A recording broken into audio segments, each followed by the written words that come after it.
desires, such a waste of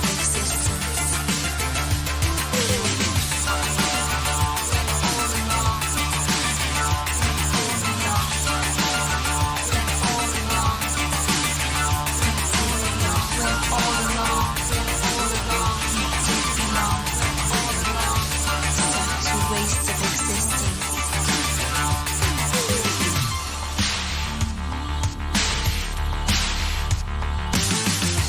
Spend our life searching for the sense of belonging. Some people die before they fulfill their desires. Such a waste of existence.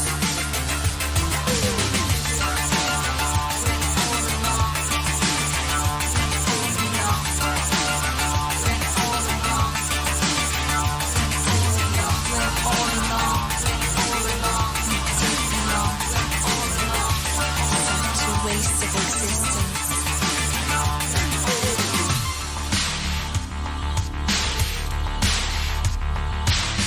The sun is shining and the anxious earth is rising. Anxious earth is rising.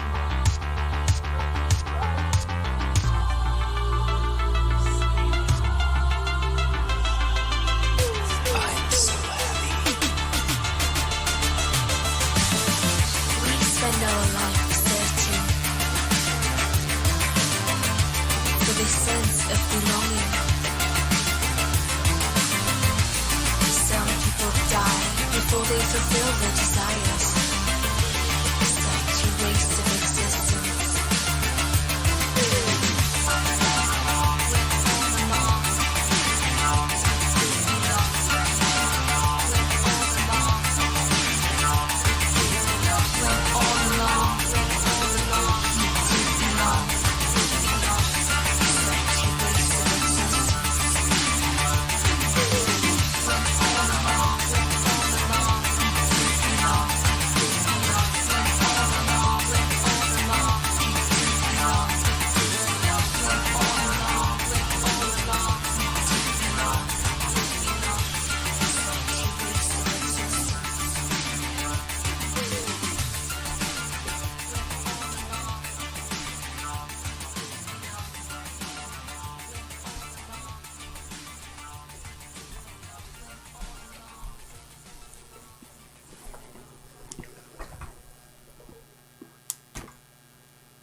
Uh-oh.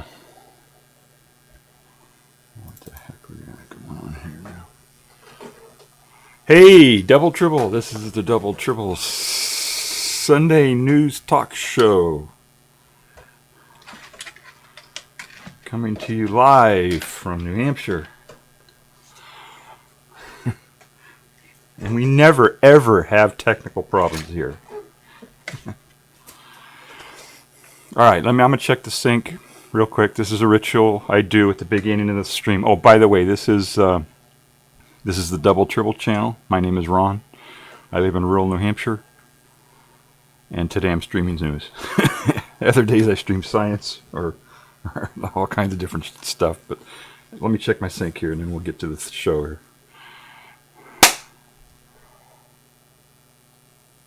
That looked pretty close. Whoops. Let's try this again here. Oh, I think that's pretty close. All right. Well, I think we're just going to go with that. All right. So, yeah, I'm gonna. This is different. I don't do this news show. I think I may have tried. I tried a Monday news show once. I don't think I've ever done. You know, they have the Sunday talk shows, right? News talk shows, right? And I thought it'd be kind of funny to do a news talk show with just me, and my two viewers, or I don't know how many viewers I have. Let that be funny. So that's what I'm doing.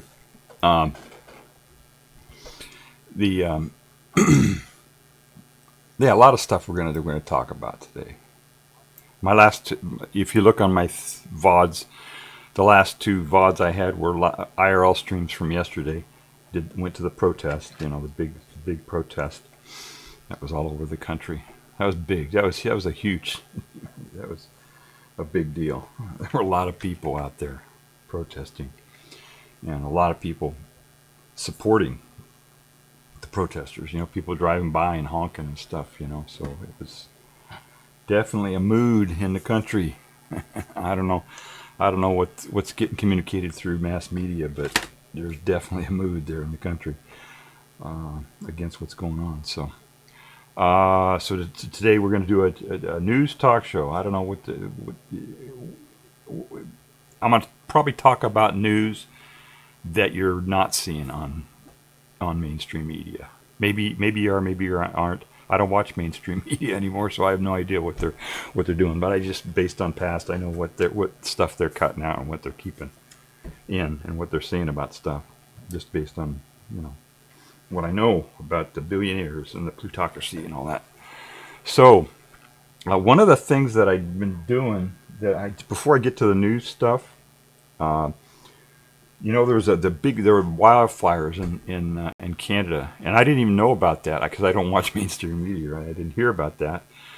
But one day I woke up and the sky was orange. The sun was orange when it came up. And what's going on? Okay, there must be a fire somewhere. And I looked it up and saw there were a bunch of wildfires in Canada.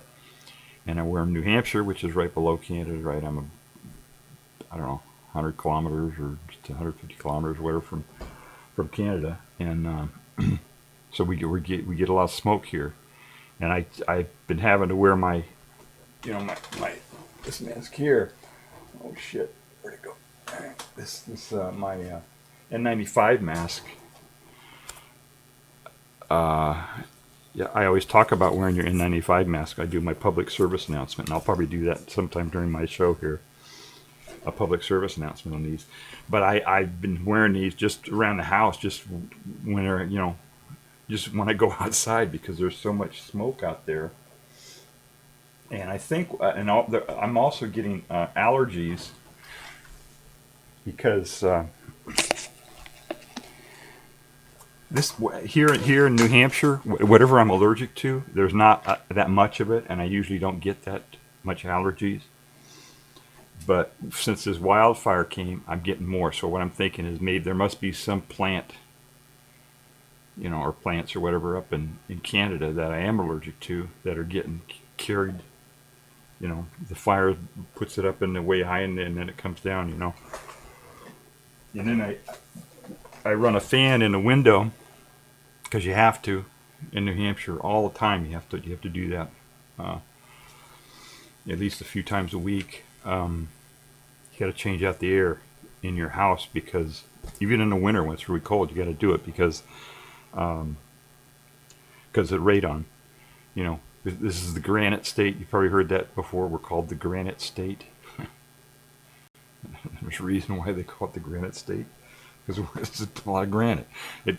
Geologically, New Hampshire is actually part of Europe, believe it or not.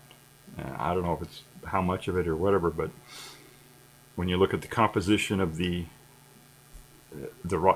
rocks and the crust and all the geology stuff in New Hampshire, it matches more what's in Europe than in the rest of the continental states. I don't know if it's just New Hampshire. I think it's all New England. I'm not really sure.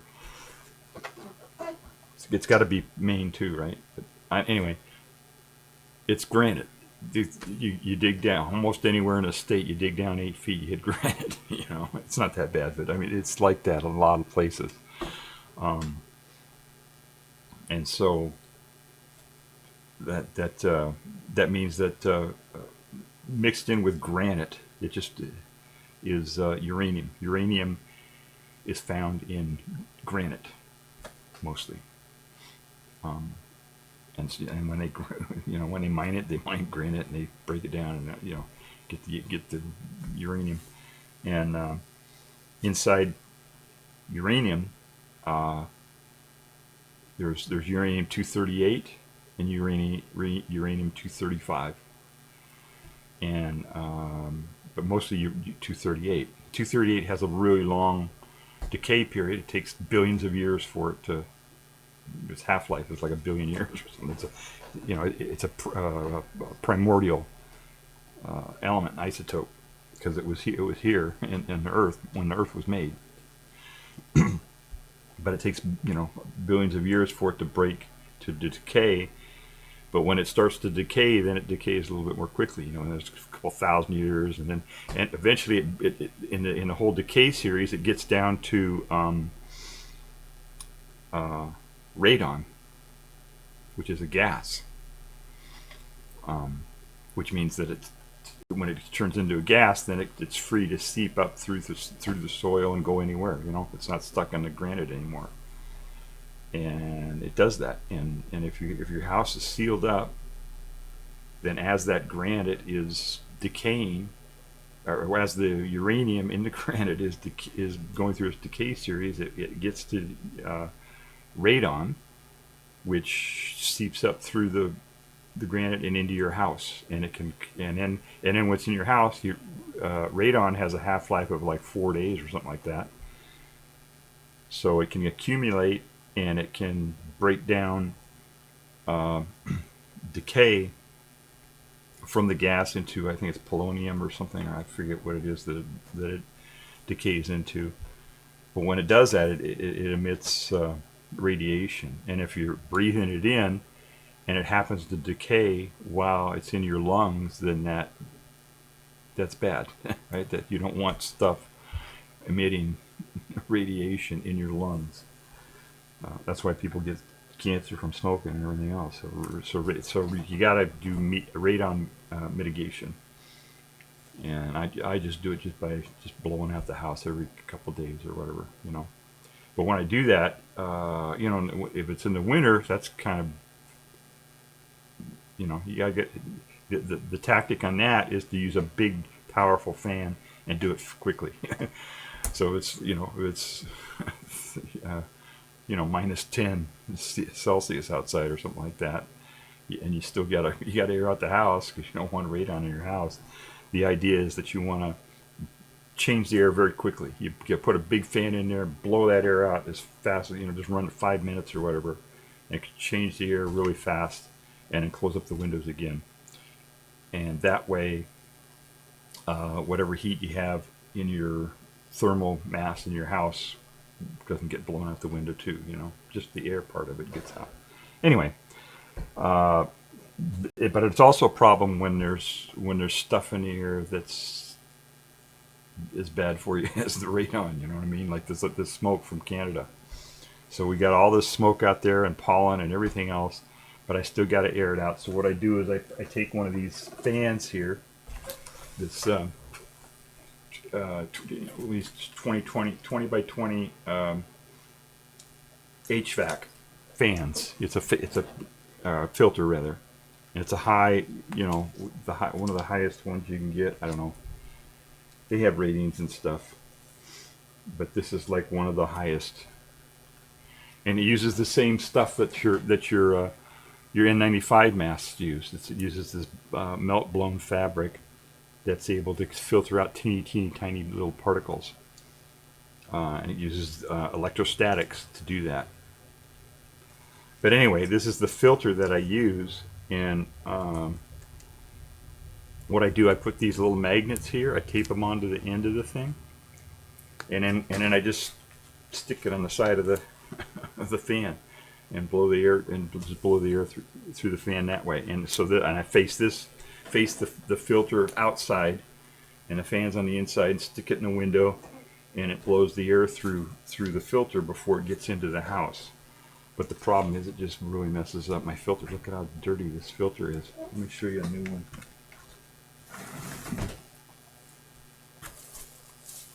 Here's what a new one looks like, right? And this is what the filter looks like after. That's what it looks. Look at the comparison there.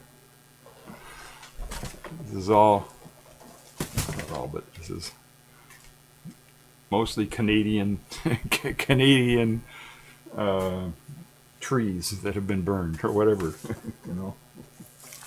Canadian vegetation got burned and put high into the air and then floated over here to New Hampshire and got sucked into my filter.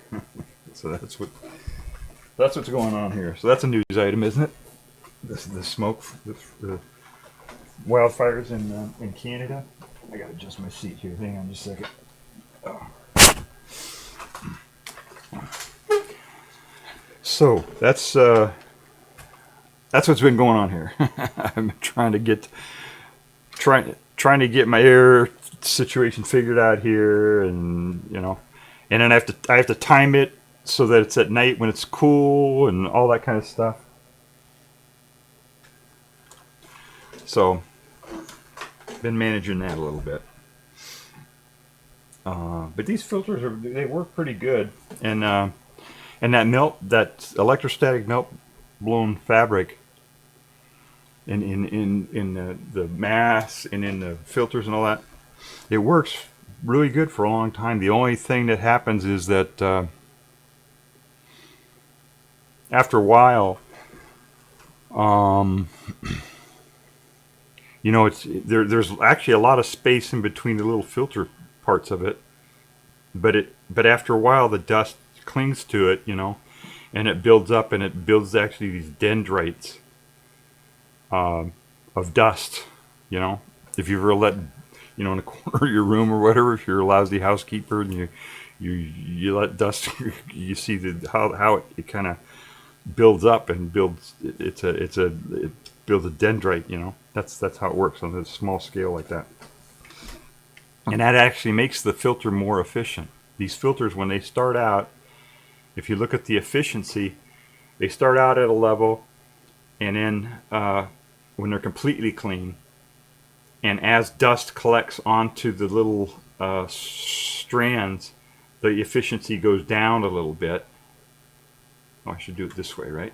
Yeah, if you're looking at it at a graph, the efficiency starts up here, and as time goes by and as more stuff goes through it, the efficiency goes down just a little bit when the dust gets on the thing. But then as these dendrites start growing out, they actually act as more filter material to filter out more stuff. So the efficiency actually goes up. It starts at a level here. It dips a little bit when it first starts filtering stuff, but then it goes up high and goes to a higher level, which is kind of interesting. One of these days I'll do a whole show on just how electrostatic filtration works, and N95s and all that. I think that would be kind of an interesting thing to do.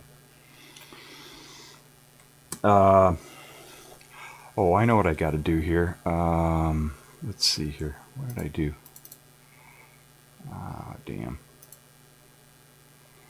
I just screwed up my thing here. Multi-view. Yeah, I just messed up my my view on my thing here. Oh my god. Now I can't see what I'm doing. I think I'm still on, but sorry about this little technical issue here. Full screen interview. There we go. Okay.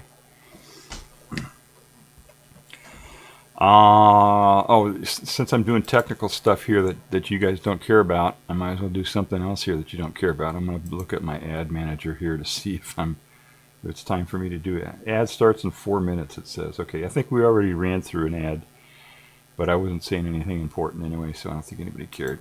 Let me pop out my ad manager. So we got an ad coming up in 4 minutes. Everybody remind me. Nobody will remind me. They never do. Let's see. All right. That ought to work. Okay. So, all right. So let's get to the news. Let's do that. I guess the first thing I can do, actually, before we get into all the other news, we'll talk about the protests yesterday, right? You can look at my VODs for some of the live stuff that I was doing. That was when I was actually streaming live. I was down in Hanover, and then I came to Orford, and I was shocked to see even that there was a protest in Orford. it wasn't on the thing, you know. You go to the No Kings. It was organized by some group, an ad hoc group called No Kings, right? Which is I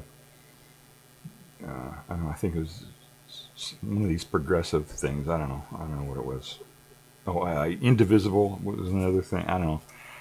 It's it's a progressive thing, mostly Democrats, I guess.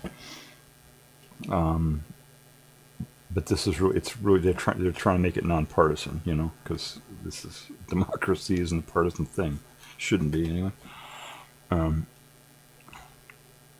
And so they have a website, and I looked and I said, okay, here's the.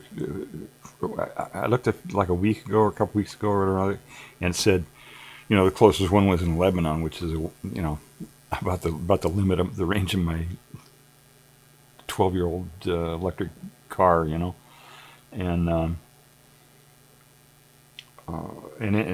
I saw they had one in Hanover. I said, oh great, okay, I can go to Hanover. That's no problem. That's right next to the store anyway. I got to go shopping anyway. You know, it'd be real easy. And then right before I checked, I was checking again, and I said, and it popped up and said, oh, there's one in Orford. And wow, okay. And the one in Hanover started at 9. And the one in Hanover or in Orford started at 10:30. So I said, "Oh, great! I can do both of them." So I went down to Hanover, and went to that one for an hour or so. Then went shopping, and then drove up to Orford. And by that time, that one up here was going in Orford, and did that one. And surprisingly, you know, I had my little cell phone, and I don't get cell reception here at the house.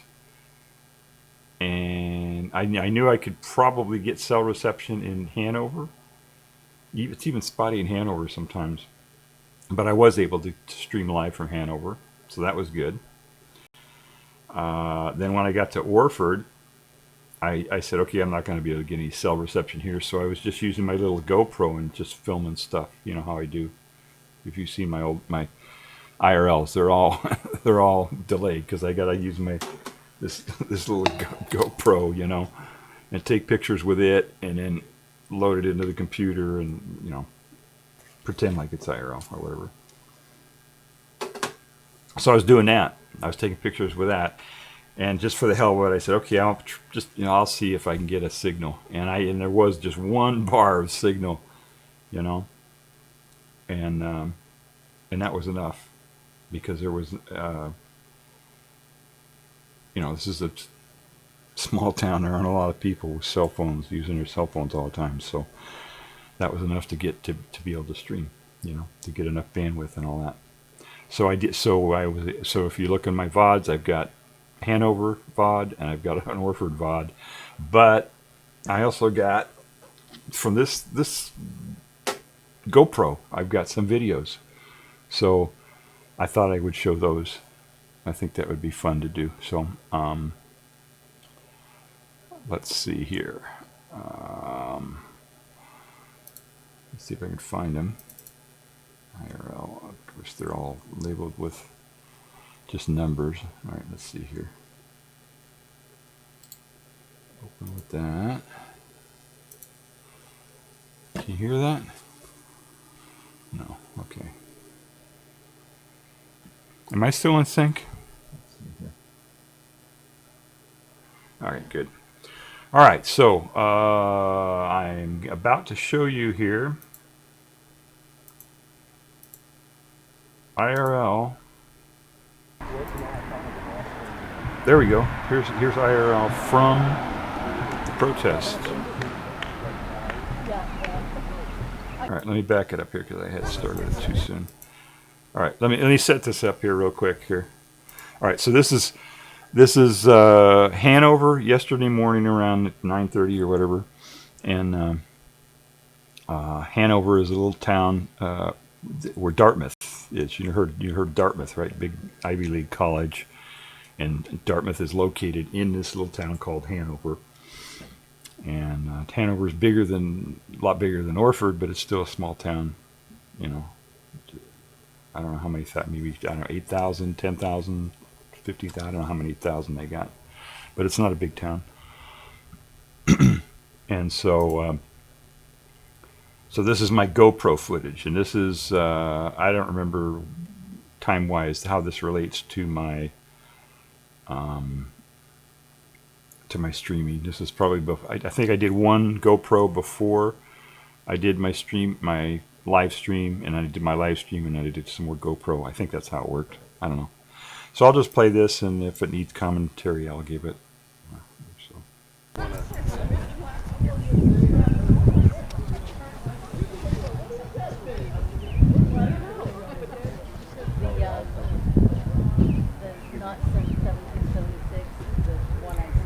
Yeah, I'm sorry I don't have a gimbal, any gimbals, so it's going to look like, you know.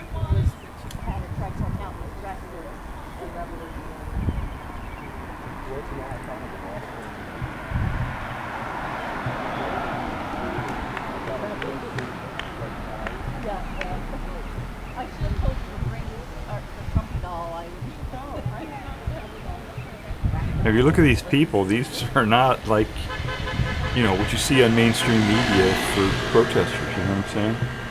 On mainstream media, they're always showing, you know, people who look,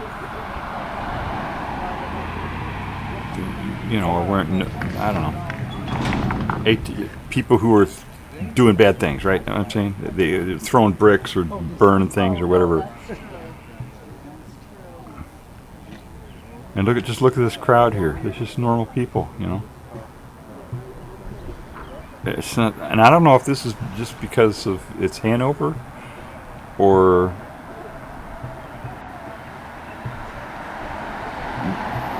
if it's maybe older people support democracy more, or you know, I don't know what it is. But the average age of this protester here was probably 50 to 60. So I mean, you know, it's not like, you know, and they're you know, women and using their walkers to get there. Look over here on the side here. Let's see if you can see that. I don't know, that's a bicyclist. There was a woman with her walker who came to the thing, you know, to protest. So this is, you know, this opposition to authoritarianism is broad-based. It's not just, you know, wild kids throwing bricks and making bonfires, you know what I'm saying? It's average citizen. This is the average citizen in Hanover. It's all white. I don't think there was only white people here, because that's just what Hanover is, you know, except for the students. And the interesting thing is there weren't a lot of students here. You would think that there would be students from the school, from Dartmouth, right, that would do, and maybe they did their own separate thing, I don't know, on campus or something, but this is mostly just older people, you know, middle-aged and older. I was a flagger.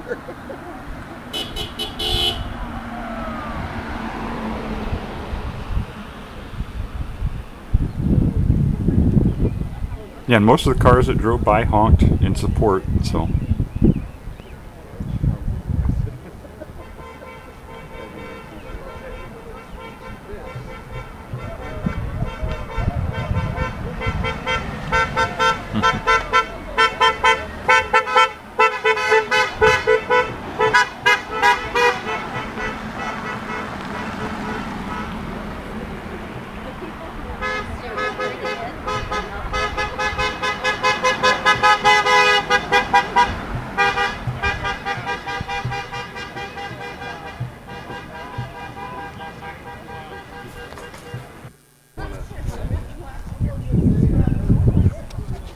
Okay, so this starts over here now. I got to go to another.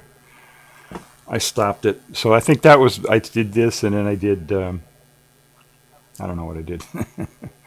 But I got to, hang on just a second here. All right, I got to queue up the next video now. So I did, you know, I didn't run the GoPro continuously all the time.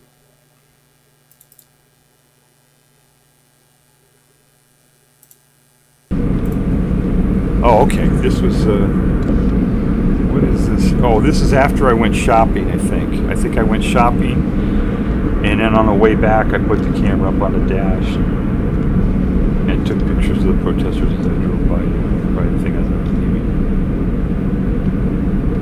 Get a different perspective.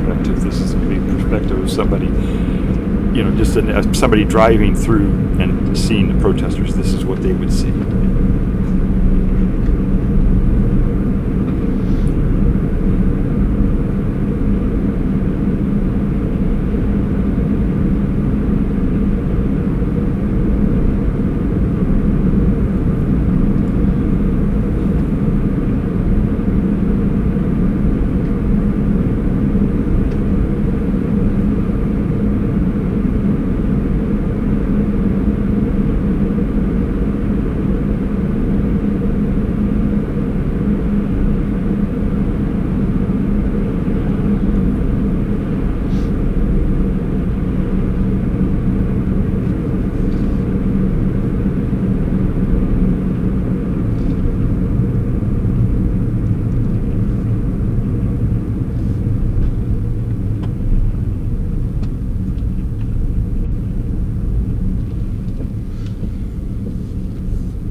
Quite a few people out there, they were spread out quite a bit. There were a lot of people there for a small town, There's still some out here. I guess they were just wrapping it up though. Some of them were leaving now, so.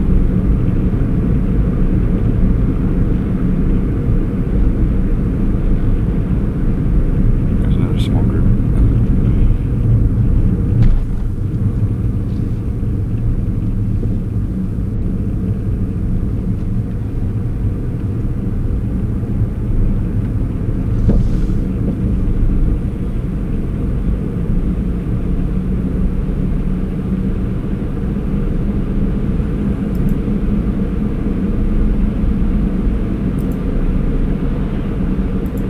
So this is just me driving, just me driving, It's not. So so yeah, there were quite a few people there. I don't know, a few hundred, right? I don't know. We could count them, but I think there were a few hundred people there at that protest, and that's a lot for a tiny, small little town. And there was, in just the next town over, Lebanon, there had its own one, which was most likely much bigger than that, because Lebanon's like 28,000 people or something like that. Hanover, I don't know what the population of Hanover is. I guess we can look that up, huh? Let's look that up.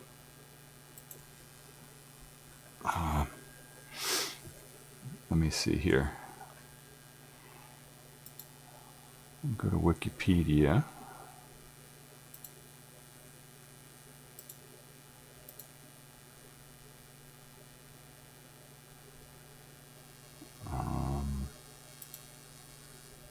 Okay, here's Wikipedia.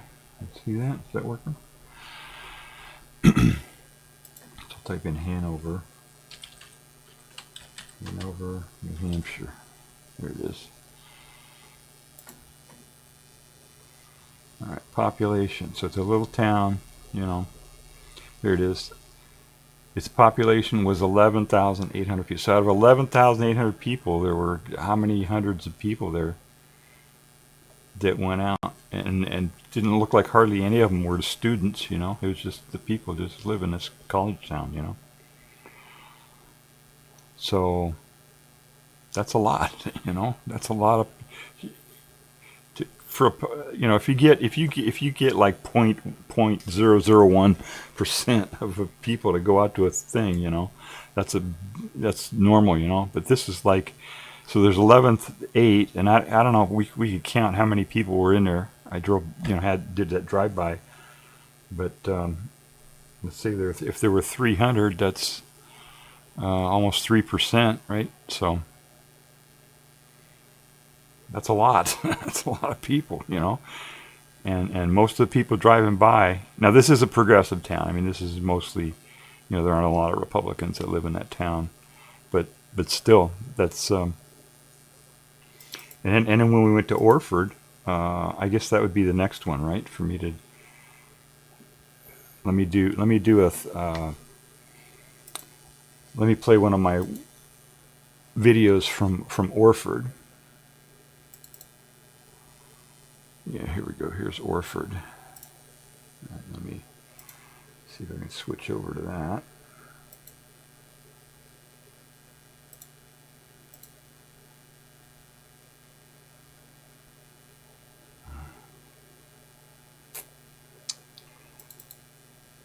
Sorry about that. It's technically just a little bit difficult here to get this to work. There we go. All right. All right, so this is when I went to Orford. So first I went to Hanover and stayed there for an hour, and then went shopping, and then drove up to Orford. And this bridge right here. I forget the name. It's something. Oh, Samuel Morley Bridge or something. I forget what the. This bridge connects New Hampshire to Vermont. Okay, so we're on the New Hampshire side of the bridge. You got the Connecticut River that runs there. If you drive through that bridge, then you're in Vermont. So that's where we're at right here. So, whoops. Oh geez, I gotta get this thing here figured out. There we go. All right, so I'll just play this. What happens here, just to let you know what happens, as I'm walking by here, I hear this guy yell out from this house here. I don't know if it was somebody in the house or what it was, but the sound came from this house, and the guy said, "You should be fucking shot," you know, calling out from his house. And I thought, well, that's not good, you know. Somebody in an angry voice yelling at me as I'm walking by, telling me I should be shot. And so I thought, okay, I should probably tell the police about that. So that's what happens here. I'll just play it, and you can hear it. You can hear the guy yelling, and I'll walk over to the police and tell them and all that. So.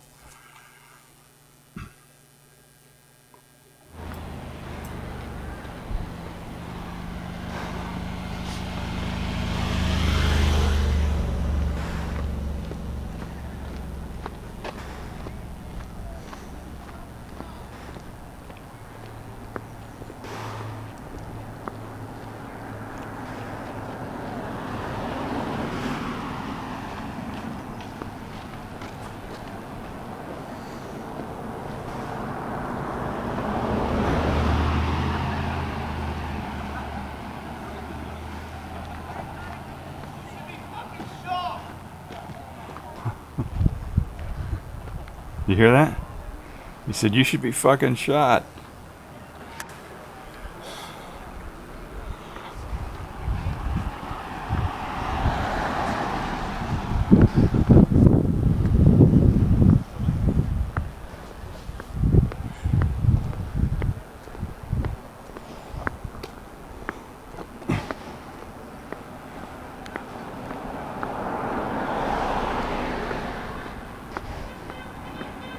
Hi. How you doing? Good.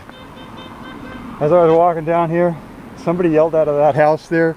They said, "You should be shot." Okay. All right, just to let you know. All right. That house right there. Okay?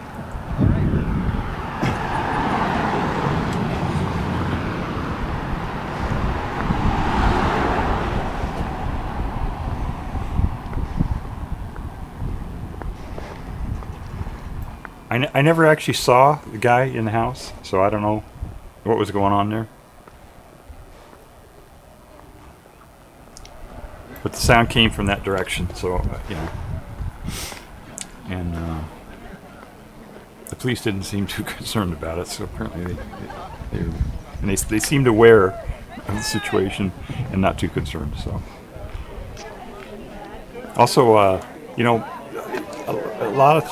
you hear a lot of streamers on Twitch, you know, talking about, you know, how bad the police are and all that kind of stuff. That's, you know, maybe in LA and certain, you know, in Baltimore, or who knows, you know, maybe they have situations like that, you know. But in small towns like this, it's, you know, I know the police. We got one police officer in Orford, and I know him.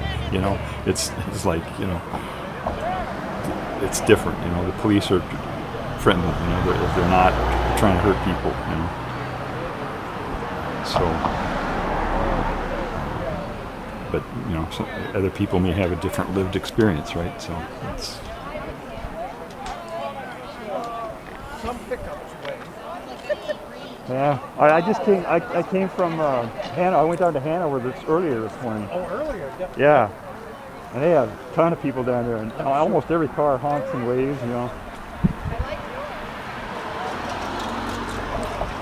Not all BMW.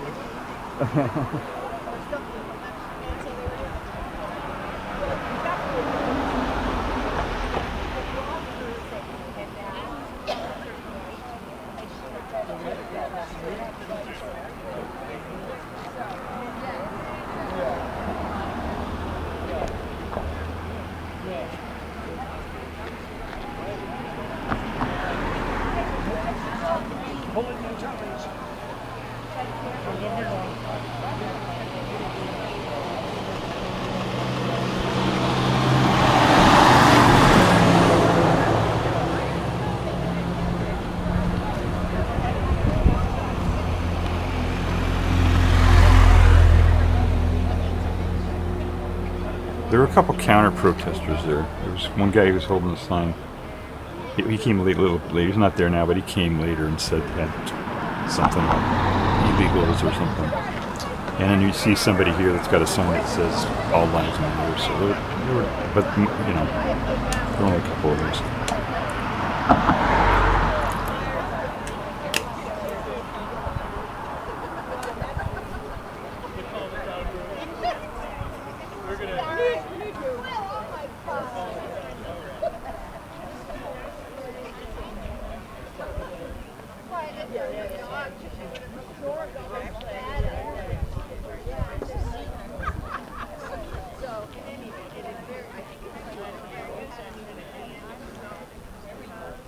Now this Orford has about population of about 1,200. So out of 1,200 people, look at how many people came to this thing, you know. Well, this is another couple. They might have come from surrounding towns too, but it's a lot of small towns, you know.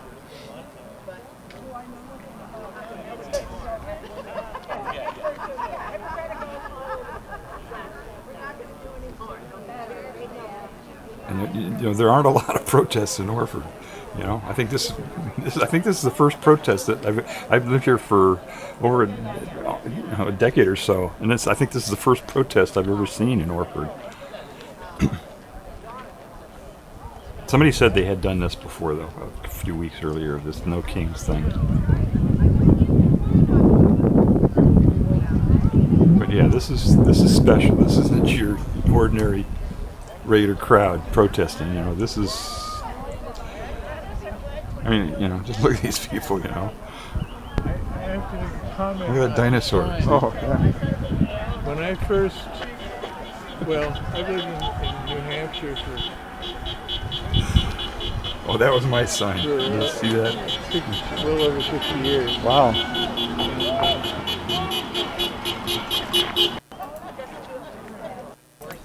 Sorry, I'm backing this up here.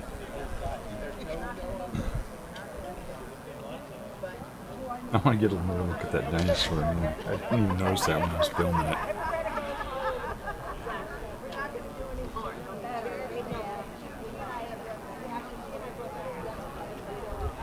Oh, there's the opposition protester, right there, that guy, off to the on the right hand side of the screen there. He's got a sign that says "Christ is King" and it says "America First." And on the reverse of one of his signs said something about illegals go home or something. I don't know, some disgusting thing.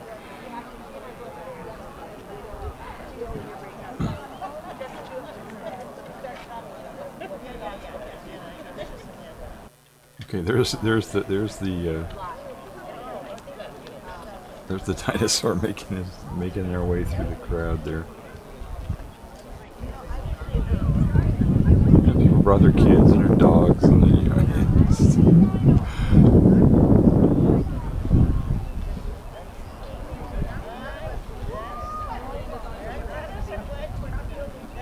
there he is. There's the dinosaur. See it? Right there. Can you see? Can you see that? Yeah, right there. There's the dinosaur. I have to make a comment about What does he say? sign. Oh, the sign says. When I Make first, well, make the left. I can't even read his sign. ARMED. What does that mean? Oh, make the left armed again. Oh, okay. Why would he say that? Second Amendment. Okay, so it's the Second Amendment. Okay, so that's somebody's. I lived in New Hampshire for Oh, that was my sign. Did you see comment that? about the sign. Oh, yeah. So I get it. That's a T-Rex, right? A T-Rex with who doesn't have any arms, right? Get it? T-Rex, short arms. So he's saying make the left arm again. When I first, well, I lived in There's my sign. That was my sign. Live free or die is the motto of New Hampshire. So that's what he did for my thing. Hey, Big Ducky Snow, welcome to the stream. We got a chatter here in chat. Big Ducky Snow is a friend of the stream. Yeah, Big Ducky Snow says a big warm hug for my amazing friend Double Tribble. Thank you, Big Ducky Snow. I'm just lurking for now. Have a wonderful stream, buddy. God bless. Well, God bless you too, Big Ducky Snow. Thank you for coming back. I was wondering where you were there for a while. I know you're taking a break from streaming, but it's good to see you. Good to see you here in chat. All right, so that's my sign. And so live free or die is the state motto. That's of New Hampshire. You know how all states have a different motto, and it's on all the license plates and everything. It says live free or die. And this guy I was standing next to, he's old timer here, lived in New Hampshire, or at least Orford or whatever, for a long time. And he was telling this story about when they first, the live free or die thing has been the motto for a long time. But I guess when Thompson was governor, which was a while ago, I don't know, 40 years ago, 50 years ago, something like that, I don't know. They stuck it on the license plates, and I guess there was a big to-do about that. I wasn't around here when that happened, but this guy was telling me about it, so we can listen to him tell the story here. New Hampshire for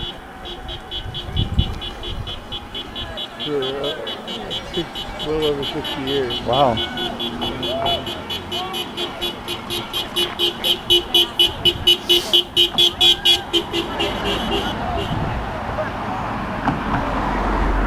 And when Governor Thompson from Orford here, was governor, he decided that scenic New Hampshire was inadequate for our license plates.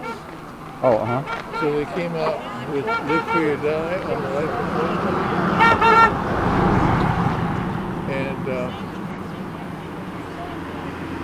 I modified my license plate to say, "I'll live free or diet," by adding an O at the front and a T at the end. It didn't go over well. Yeah. Every once in a while, a politician will.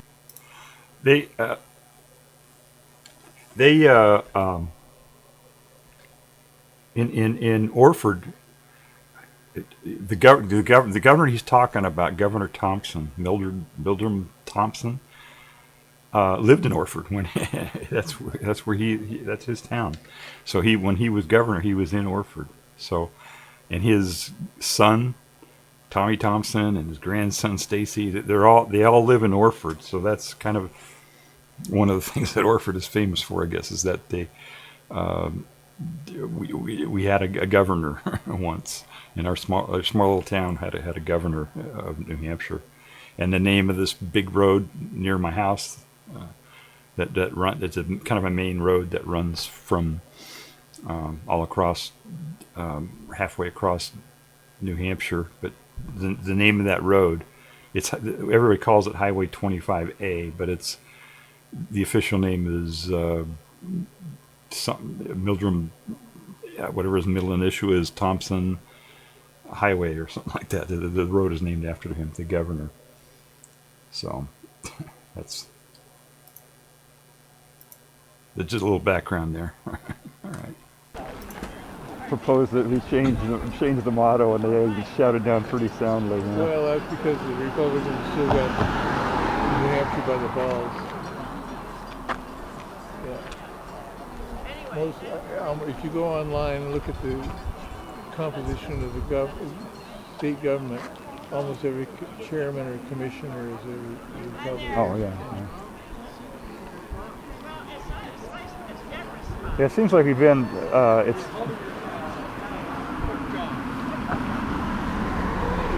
For the federal offices, it's been Democrats in Congress, and then like governor has been Republican. It seems like it's been like that for a long time. When I first moved here, I think there was a Republican in Congress. I forget now. I have trouble keeping track of it. Yeah, me too.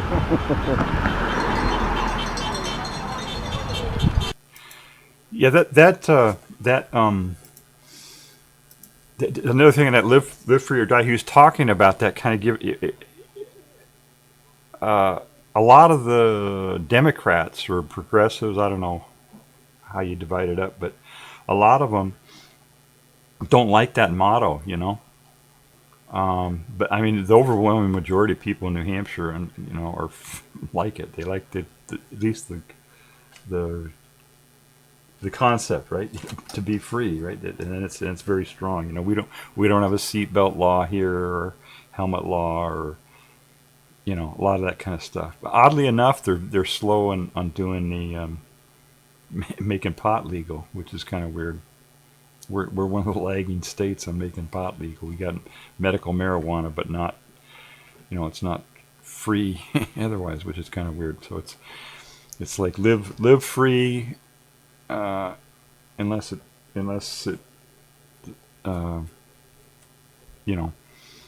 threatens an incumbent industry that's making a lot of money or something. I don't know. I still haven't figured out. I've been here for a couple of decades. I still haven't figured out how that works. But it's basically that's the idea. They want freedom, right? That's the whole thing. In fact, there's a whole movement that I found out after I moved here, that there was a movement to try to get a lot of people to move to New Hampshire, and if they got so many people, so many thousands of people to move to New Hampshire, that would be then God, what the hell was it? I forget the name of it. No, Free State. They call it the Free State Project. That's what it was. And the idea was that they got people to commit to move to New Hampshire. That's what it was. They tried to get people to sign up to commit to move to New Hampshire if they got a certain number of people. Enough people that they thought they could come here and take over the state or something. I don't know what it was. But it was like 20,000 or something like that. So then they got 20,000 people who committed. And he said, okay, go, now move. And I don't know how many people actually moved. But we did get quite a few more people moving in. And that's like one of the things, right, that's going on. What are all these people moving to New Hampshire? We don't have, but at least it's not like they're with the spirit of the live free or die, at least they're that, but people are, I don't know. The world's gotten kind of weird lately, so people don't always do what they say. Right? People don't tell the truth all the time. All right, let me just play out the rest of this video. It's pretty short, another minute. Yeah, it seems like we've been 2 minutes. For the federal offices, it's been Democrats in Congress, and then like governor has been Republican. It seems like it's been like that for a long time. When I first moved here, I think there was a Republican in Congress. I forget now. I have trouble keeping track of that. Yeah, me too.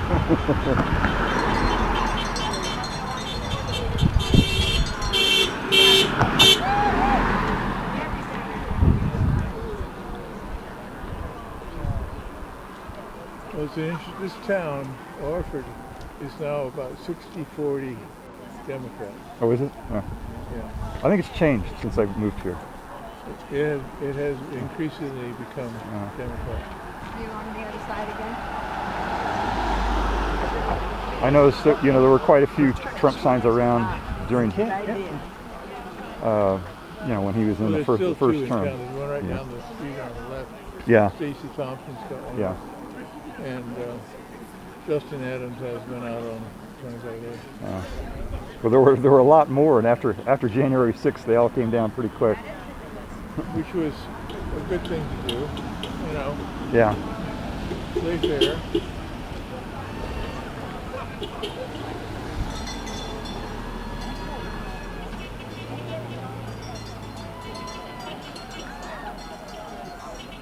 Well, it's nice. You got a good shot of this thing. Yeah, got a dinosaur or something.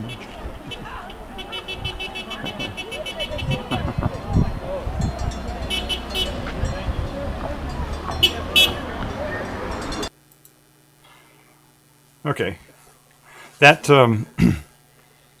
this just tell you one more thing here. This right here, that's a huge cliff.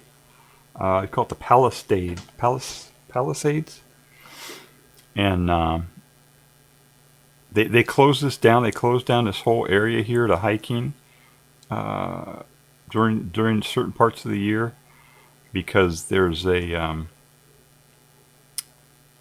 peregrine falcon's nest in this area on these cliffs here, and they don't want to disturb them because they're threatened or endangered or whatever. And so it's very scenic.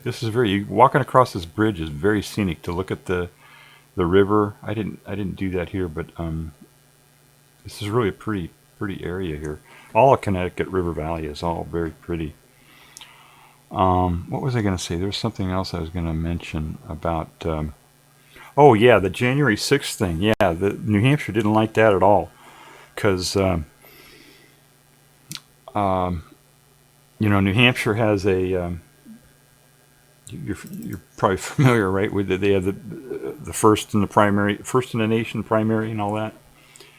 So whenever there's a presidential election, all the presidents come to New Hampshire to try to get the people in New Hampshire to vote for them in the primary and all that. That's a big deal, right? So we like that in New Hampshire, right? It brings a lot of money and attention and blah blah blah. So we like that. That's a big deal for us, and so when January 6th happened, that was somebody who wanted to be a dictator and make elections irrelevant, right? That would mean the New Hampshire primary would be irrelevant. So people didn't like that, and that's where I commented. I said when that happened, all these people who had Trump signs up all over the place. When January 6th happened, boom, they came down. All those signs came down. It was like, man, no, democracy. Yeah, New Hampshire wants democracy for sure. We have a vested interest in keeping democracy. Maybe more so than a lot of other. But I think everybody. I don't know. I think everybody. I mean, that's kind of like it's so ingrained in our national creed or whatever is to want democracy. That's kind of a baseline thing that everybody can agree on, or that they used to be able to agree on anyway. All right, there's one more video here. Oh wait, maybe two more. Wait a second, let me see what I got here. Okay, this is just more. I don't know. I'll play them anyway, just to play them. Here we go. So this is just more of the same, I guess.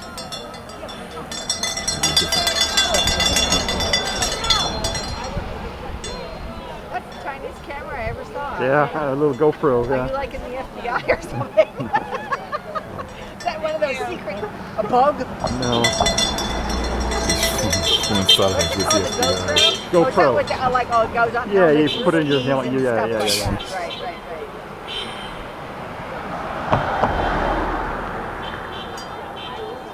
that. Right. The cell reception is so bad here, I can't really use my cell phone. Yeah. Well, I'm taking some videos, and I'll just send them to the people I want after. I actually was able to Can't use be my as cell bad phone. as it As I is mentioned online. earlier, You I was can't do able to get the anything cell phone online. working. Oh, yeah. Well, you finally got fiber, though, up there. Oh yeah, we do have a line few years fiber. back. And there are a few hot spots in town, and of course the library, and I don't know, probably Stella's or somewhere.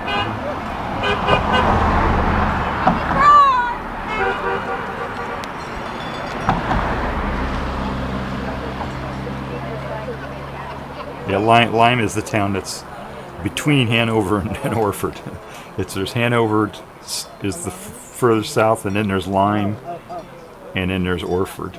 So, and that woman was talking about Lyme, and we were talking about the infrastructure, how bad it is in New Hampshire, and all that. It's kind of, I talk about that a lot.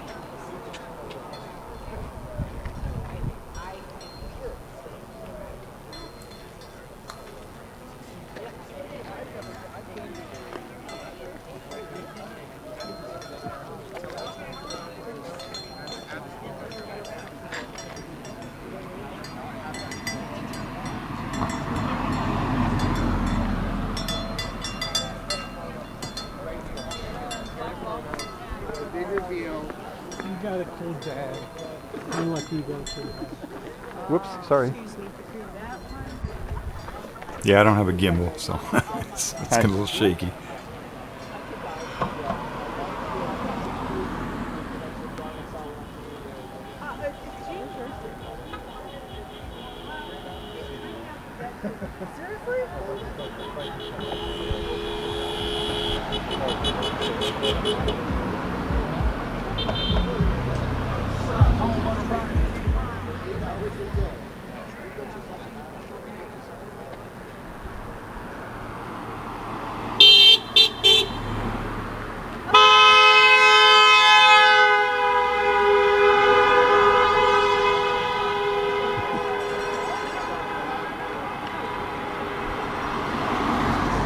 A lot of people supporting it. It's amazing. All right, that's starting over now. So let's. I think I got one more here. Let's see. Yeah, I think. Let me see if this is from the protest or what. Yeah, let's see. This is only 2 minutes, so. All right. Here's a 2 minute.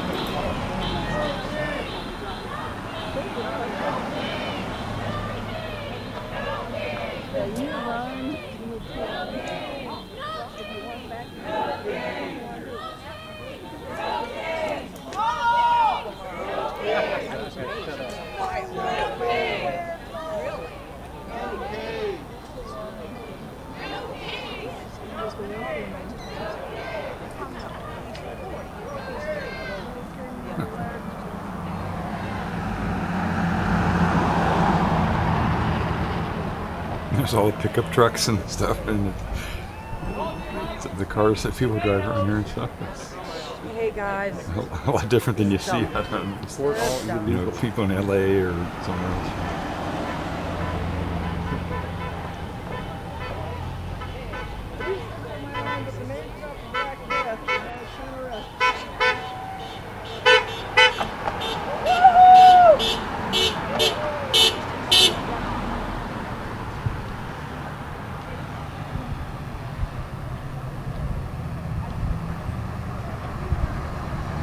There was one guy driving a big, huge semi truck. It was a Dollar General semi truck, big 18-wheeler or whatever. Sorry. Who drove by and he was honking. So that was kind of cool. Yeah, Dollar General does not like Trump at all, obviously, because these tariffs are crushing them. And all these dollar stores, Dollar Tree, Dollar, whatever, Family Dollar, I don't know.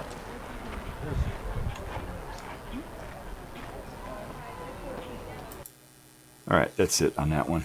So yeah, this guy was driving this big, huge semi truck from Dollar General. He was like, fuck Trump, Yeah, all the dollar stores don't like Trump because of the tariffs, which are illegal, by the way. The president can't make a tax. Everybody knows that.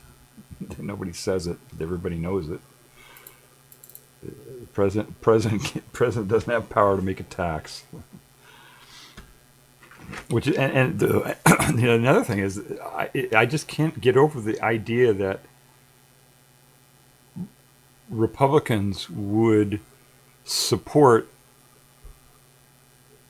making more taxes. You know what I mean? It just doesn't. Historically, that's not a Republicans want lower taxes. They want less tax. So it's kind of weird that they would support him making a tax like that. Even setting aside the fact that it's not constitutional. So, all right, There's a thing on Wikipedia that I found. I knew about it before, and I hadn't gone to it before. I don't think I've ever streamed this before. But there's a page on Wikipedia that when you go to Wikipedia, the main page. Let me go to the main page here. When you go to main page Wikipedia, they got this little thing over here that says "in the news." Right, and they talk about just a couple of stories that are big worldwide news. But this section here, the way they decide what to put in this little section here, they have a thing called "nominate an article," and if you go to that page, it has this big, huge, long instructions on how to do it, but anyway, everybody like posts. If somebody wants a story to be in that little window there on the main page of Wikipedia, they nominate it and they say, "Oh, okay, here, I want this article to be in there," and then everybody talks about it. So I thought it would be kind of interesting to go through the stories that are being nominated and the ones that make it and don't make it and what the people say about them and all that. I just think that would just be a good way to look at what people are thinking should be in the box that, and it also probably includes a lot of stuff that mainstream media just wouldn't even consider. You know what I'm saying? It just wouldn't. mainstream media would not want to show this stuff, a lot of it. So that means good. I'll show it then. That's what that means. All right, I'm gonna put my mug up here. I guess I should do that.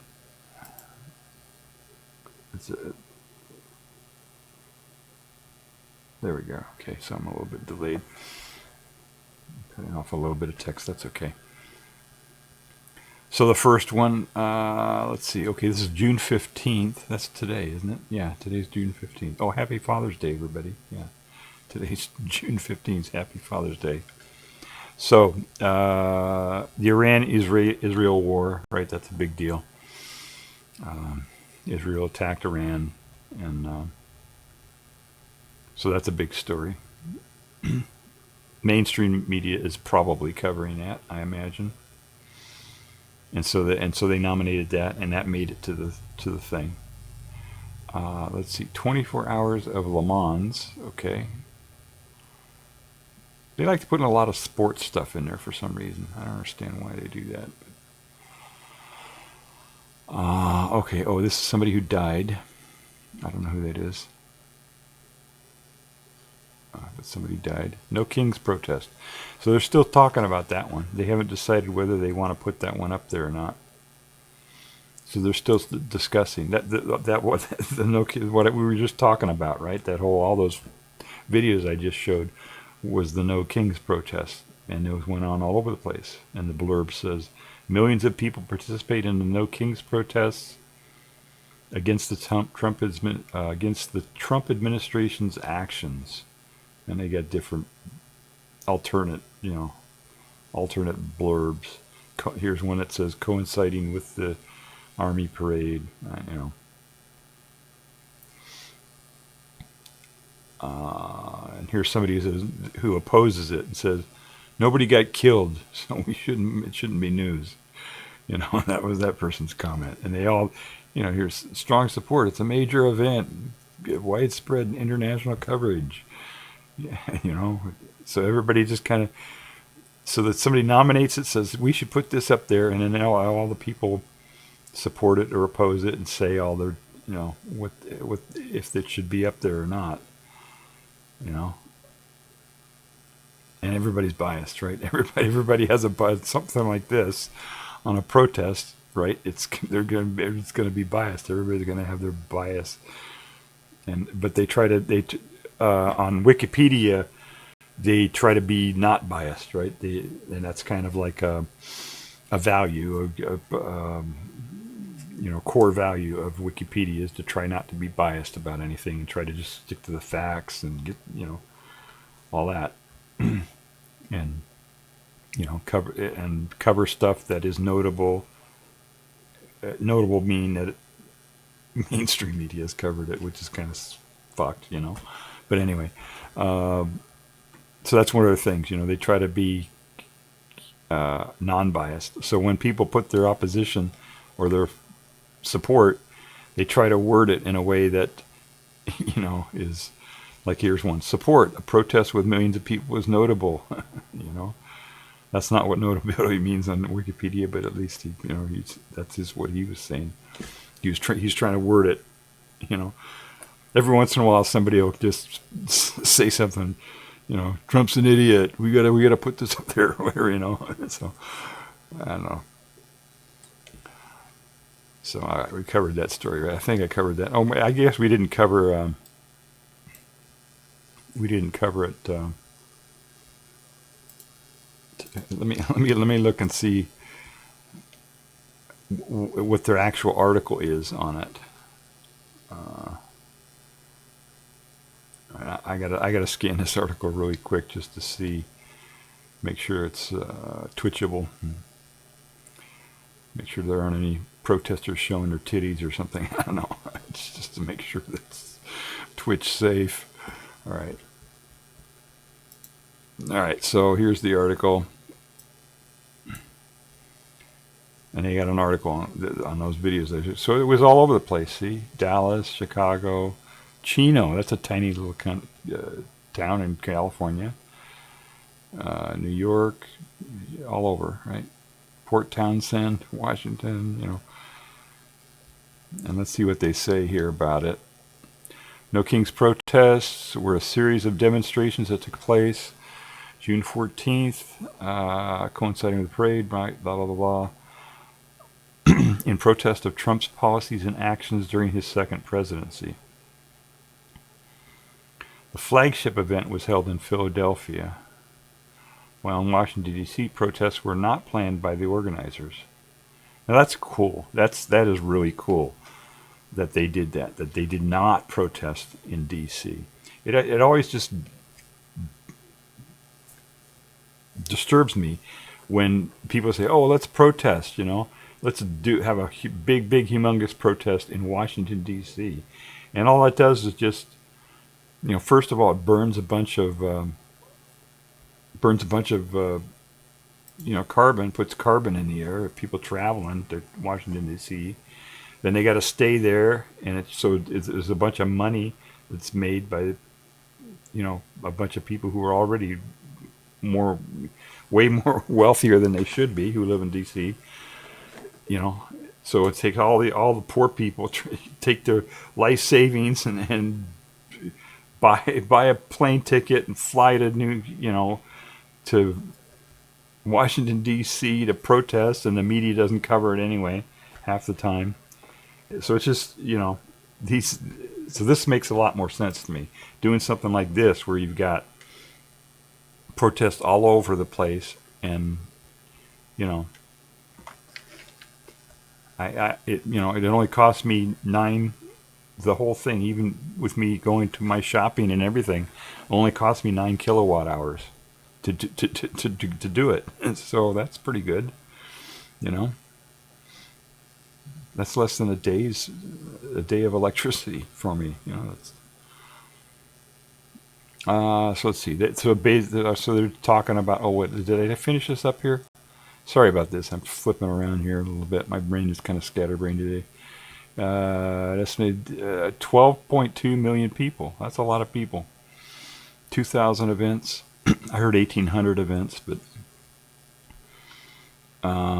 okay. Well, we know what's going on, right? We know why they're protesting. I think everybody knows, right? Because Trump's an asshole, right? And it's not just Trump; it's Congress. Congress is an asshole for not getting rid of Trump, or reining him in, or it's the Supreme Court for passing, issuing an opinion, a decision that says that Trump is not subject to the law. It's so not good. So they just go by state, I guess, here.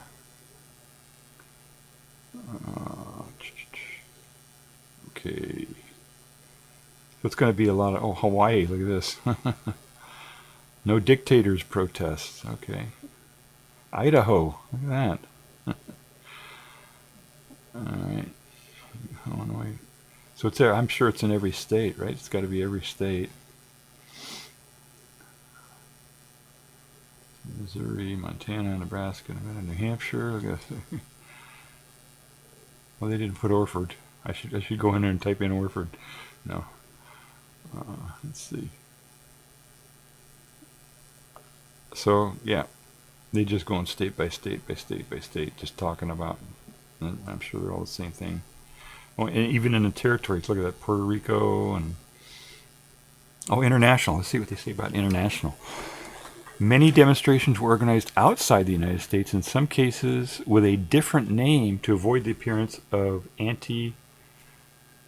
monarchism. Okay, right, because like the UK is officially a monarchy. I get it. Yeah, that might not play the same way in different countries. Vancouver. Let's see. Other demonstration occurred in front of the Embassy of the United States in Ottawa. No tyrants. Okay. Japan protest occurred in Shibuya. I don't know if I'm pronouncing it. Tokyo. The protest included local Japanese and American expats and was dubbed "No Crowns, No Kings." Unlike protests in other countries with monarchies, protesters in Japan used references to kings in its slogans. The protest was organized by Democrats abroad. So yeah, I don't like that they associate it with the Democrats. This is not, democracy is not just, you know, most Republicans favor democracy. It's just a tiny sliver of people that want a authoritarianism. It's the billionaires basically. It's the billionaires and any other saps that they can get to try to drink their Kool-Aid. It's not that many people that want it, but because the billionaires own the main media, mainstream media and all that, it's got much more legs than it should have. Let's see, in Europe, okay, many demonstrations in Europe: Belgium, Denmark, Portugal, Spain, Sweden, Switzerland, Czech Republic. Let's see, in Prague, protest was organized by Democrats abroad. Yeah, see, Finland, a protest was planned in Helsinki Citizen Square. I wonder if that worked. Let's see, in France, several hundreds marched in Paris, and about 100 in Nice. In Germany, several protests were planned for Berlin, Hamburg, and Frankfurt. 200 people rallied. Okay, let's see. Italy, Ireland, no kings. In the Netherlands. So Norway, look at this. Wow. In England, there's a lot of stuff. So it's a big deal. Now I don't know how much, if anybody watches mainstream media, I don't know if they covered it the same way that I'm covering that story, the same way that Wikipedia covered it. Probably not. I watch, the only really mainstream media I watch is C-SPAN, because they have a lot of call-ins, right? So you can hear what actual people think, and they really minimized this totally. They didn't. Their call-in question was, "What do you think about the parade?" Didn't even mention the No Kings protest in their call-in question. And they also said the lawmakers who got shot in Minnesota. So they said, please call in and tell us what you think about the lawmakers getting shot in Minnesota and the Trump parade. That was their question, But people called in and said, hey, what about the protest? And talked about the protest, and so they showed some scenes of that too. But it was very biased, coverage. C-SPAN is getting more and more biased all the time, man. And that's, I guess that's kind of expected. They're with a change in media and all that, and people cutting the cord and all that, they don't have the funding that they used to have from the satellite and the cable industry, so they're trying to sell ads to get money. And when a media company sells ads, those ads are paid for by billionaires who will not advertise unless they censor the news. So they censor the news and filter the news based on trying to get more advertising. And that's kind of what Twitch is about, really, too. Twitch, here, we're on this little thing like this. This whole thing, Twitch, is a like a training ground for kids. I call them, okay, people under 30, okay, for the billionaires to train them and inculcate them to, filter what they say in order to get advertising dollars. That's basically what it is. It's to train people on the model, the billionaire model of controlling what people say. So, all right, back to Wikipedia here. No kings.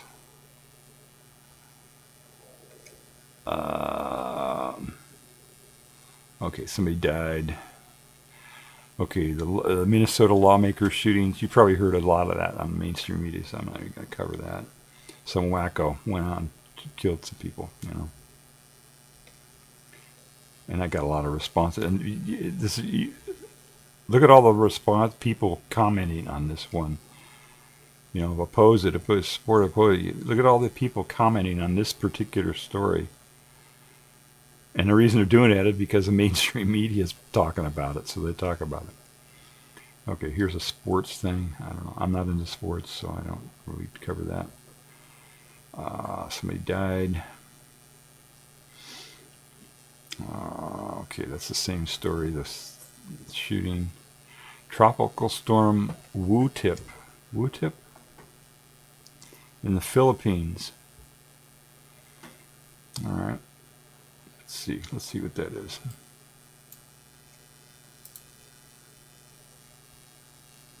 Okay, I gotta do this just in case. All right. Okay, so we had a tropical storm. Early June, South China. Early June. Now I didn't hear about this. I don't know if it was covered in mainstream media or not. Probably not. Okay, so I guess it was a big storm. Do they have a category? Do they say injuries 1, damage unknown? All right, so I guess it's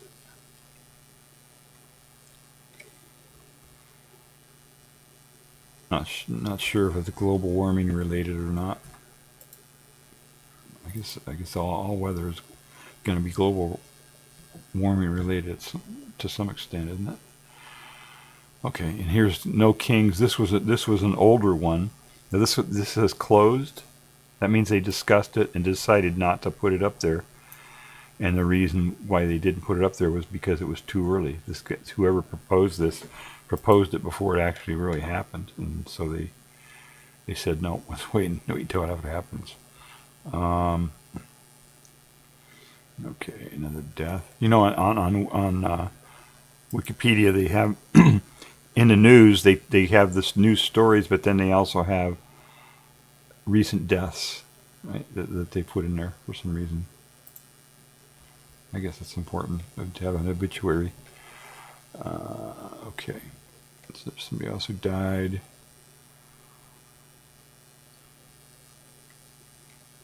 I don't know who these people are, who they're talking about, who died. So, okay, Israel strikes Iran, right? That's another. So they're probably talking about that. Something that you probably don't hear about on mainstream media on this war. This is an oil war. The U.S. kind of uses Israel as its, or not the U.S., but the oil industry in general uses Israel as its attack dog, And whenever somebody gets out of line and sells too much oil, or doesn't, or tries to develop nukes, nuclear power plants which compete with fossil fuels, then they sick Iran after them. So that's what's going on here. They're going after Iran because they don't want Iran to produce a lot of oil, and they don't want Iran to make nuclear power plants, because if Iran makes nuclear power plants, then those power plants are not burning fossil fuels to make electricity, which means there's more fossil fuels on the market, and that makes the price go down. So that's what this is about. That's what this whole war is about. And this one, when they report it, they say, well, we don't want Iran to develop nuclear weapons. They always say, but they bomb. They don't want them to do nuclear power at all. They don't want them to do that. And they say that, well, we'll let Iran make nuclear power, but only if we supply them with the uranium. So they don't, you know what I mean? the reason they want to do that is so they can control how much energy they produce, so that they can keep the market, the price of fossil, oil and gas and all that higher. So that's what this is. That's what all these wars about. And the war in the Gaza war is also a fossil fuel war. Same thing. They discovered, I don't know, even a decade ago or something, they discovered the Gaza marine gas field off the coast of Gaza. Gaza marine gas field. It's not a lot of gas, not a lot of natural gas, but it's enough that if they produced it and put it on the market, it would depress the market for natural gas, and the fossil fuel industries would lose a lot of money. And it would, not to mention that it would give the Palestinians some more leverage. So that's why that war started. The Hamas is a group that was basically founded by Israel back in the 70s, I think it was, when the PLO was around. Yasser Arafat, remember that? They basically made this as a false flag. Hamas is a false flag group, so they could attack, so they could get the Palestinians fighting against each other. And they've used it as a false flag group for years and years and years. And so when the Palestinians, about 4 months before the attack broke out from Gaza, they had given approval to Gaza, to the Palestinians, to begin production of the Gaza marine gas field.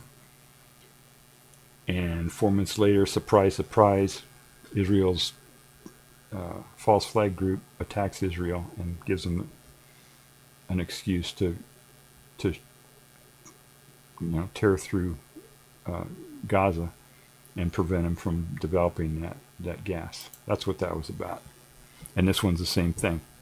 Most wars that happen are at least partially or entirely fossil fuel wars, oil wars. Certainly in the Middle East they are. Okay. Death, nomination. Okay, another death. Okay, this I didn't hear about until that there was a plane wreck. Let's see what this was. This was they're saying Air India flight carrying 242 people crashes near Ahmedabad Airport. Where is that? See, operated by Air India from Ahmedabad Airport. Where is that? In India, okay. In India to London Gatwick Airport. Okay, so it's flying from India to the United Kingdom, and it crashed on June 12th. Killed everybody, I think. Carrying 230 passengers, 12 crew members, all of whom died except one passenger. Oh my God. Oh my God.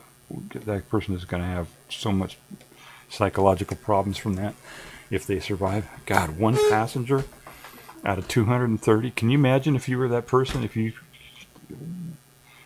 how that would fuck up your brain, man? Being one person surviving on a plane crash like that. Jeez.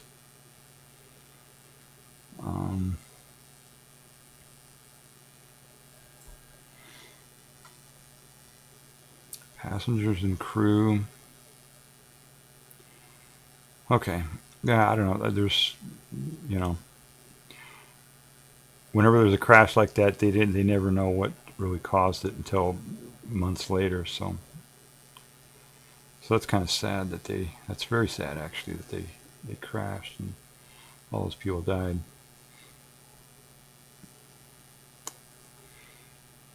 Let's see if here it is. A 40-year-old British citizen was the sole survivor of the crash. He had been seated at seat 11A located next to an emergency exit. He stated that the section of the so he was able to talk. So, right, he stated that the section of the aircraft where he was seated detached and came to rest on the ground floor of the hostel. After unfastening his seatbelt, he escaped through an opening created by the emergency exit breaking open. Doctors treated him, reported that he was in a disoriented condition with multiple injuries, including burns to his left hand, but was no longer in danger. His brother, who had been seated in a different row, did not survive. Oh my God. Wow. Well, was anybody on the ground killed? Let's see. Because they crashed into that that hostel. Let's see. Aircraft for passengers and crew. I don't see where it says that there were any. Oh, here it is. Let's see. Where they? Oh, at least 38 people in the hostel buildings. Okay. Making it one of the deadliest aviation disasters in history. Wow.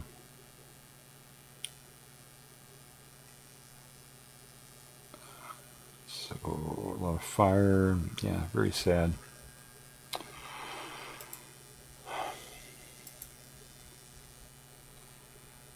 Alright. So, okay, so we announced some famous people who died. Douglas McCarthy.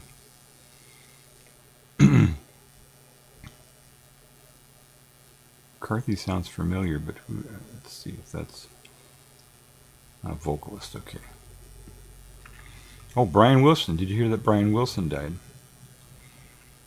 I just was thinking about him because he. I did this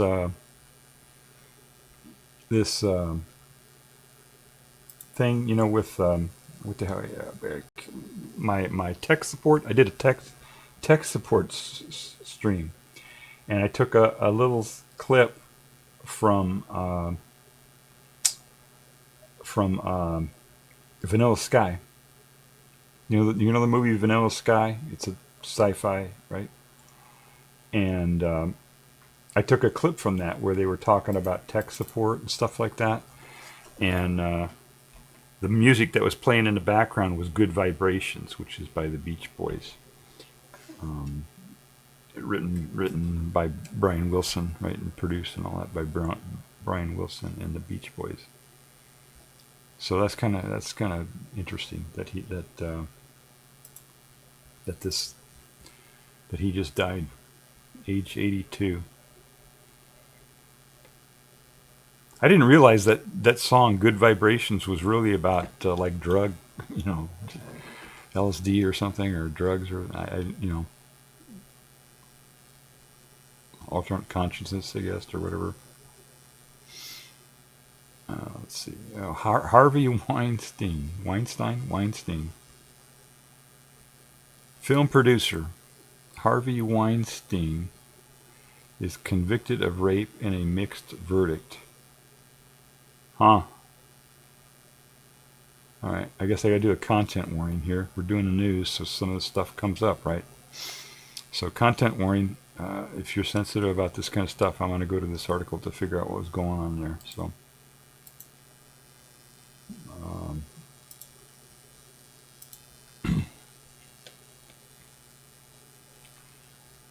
let's see here.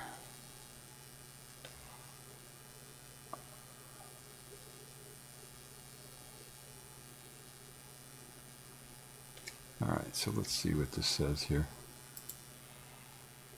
Okay, so it says on April 25th, a New York Court of Appeals overturned the New York rape convictions because of egregious errors of procedure, ordering a retrial. Okay. Yeah, this is really old stuff. But anyway, okay. Weinstein remained in prison because of the California conviction. Okay, so I really wasn't following this. I just knew the guy was a jerk. And you know, This is that whole casting couch thing, but this guy just went and just fucking just outright raped women, you know. Overturned the California conviction. Okay, Weinstein remained in prison because of the California conviction. The retrial began on April 15th. On June 11th, okay, so that was just a few days ago, Weinstein was convicted in a mixed verdict. On June 12th, an additional rape charge against Weinstein was given a mistrial. And a mixed verdict, what does that mean? Let's go down here, retrial.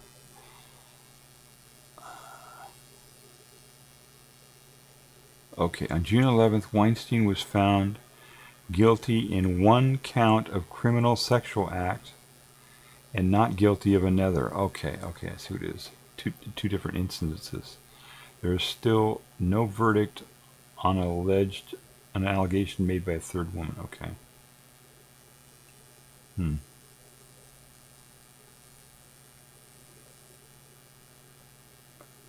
Okay, so they had a split jury on another charge, so he's gonna have to go through another trial again. So, all right, so there's that jerk. It's good he's still in prison anyway. Let's see. There's a death. Football player. I don't know anything about football. Let's see. These are riots. This is rioting in Northern Ireland. I don't know if they covered this in the news or not. This seems like something that should be covered in the news. I mean, I'm gonna glance through this article and make sure it's Twitch safe here real quick. All right.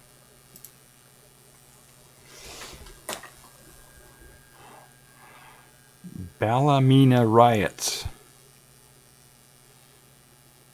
Starting on June 9th, riots broke out across Northern Ireland after two Romanian-speaking teenagers were charged with attempted rape. Again, sorry, this is news, right? After allegedly sexually assaulting a teenage girl in Ballymena, a town in County Antrim. Police said the disorder was targeted at ethnic minorities and law enforcement. So,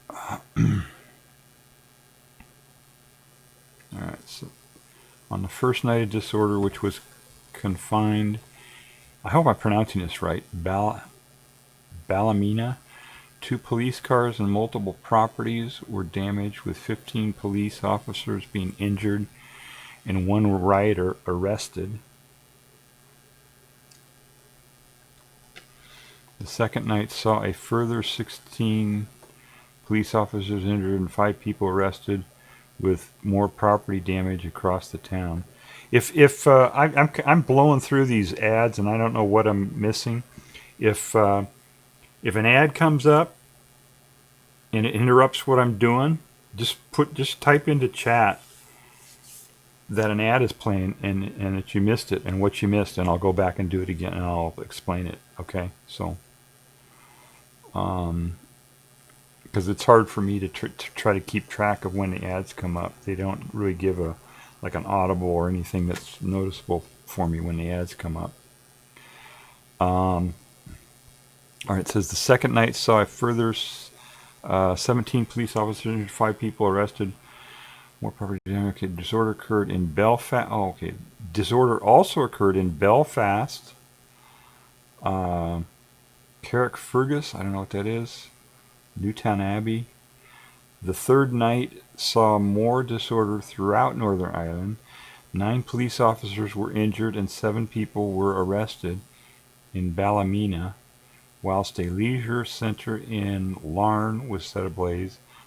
The fourth night saw some respite for Ballymena, with Portadown experiencing the most disorder. 22 police officers were injured and 2 people were arrested. So look at Well, that's not a very big picture, is it? All right. So I don't understand.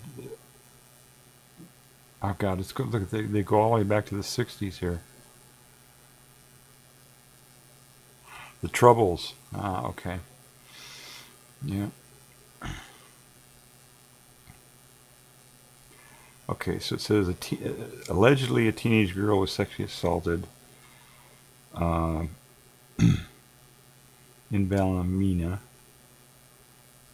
and the police service of Northern Ireland charged 2 teenage boys with attempted rape. Okay. In June, the 14-year-old boys appeared. 14? How can a 14-year-old? 14 years old?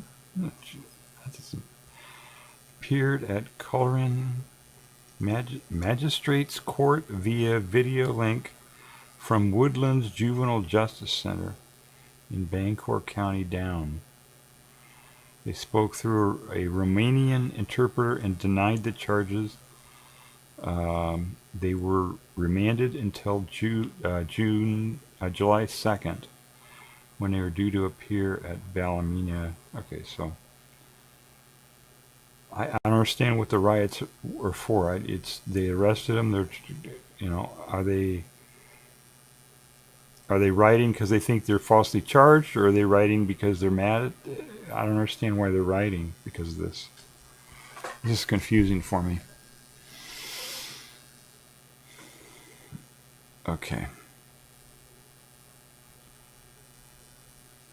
Residents have described long-standing tensions with the Roma community, but the alleged assault ignited the spark that led to the riots.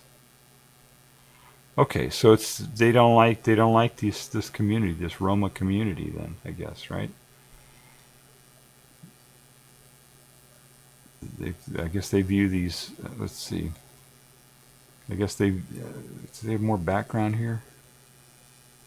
No. Okay, I don't know anything about this. I don't know anything about the Roma community in Ireland, but apparently, it's an ethnic thing. It's prejudice. People don't like people who are different than them, I guess. The riots led to questioning of the PSNI's ability to deal with such events, with the BBC describing them coming at a time of crisis for the police. At the time of the riots, they had around 2,600 officers. Around 1,500 were either of sickness Wait a second. They had around 6,200 officers, around 1,500 of whom were either on sickness absence or restricted duties. Okay, all right. All right, so now they're just talking about the riot, whether the police can handle the riot, which has nothing to do with the causes of the riot, right? Okay. So, yeah, far-right anti-immigrant violence.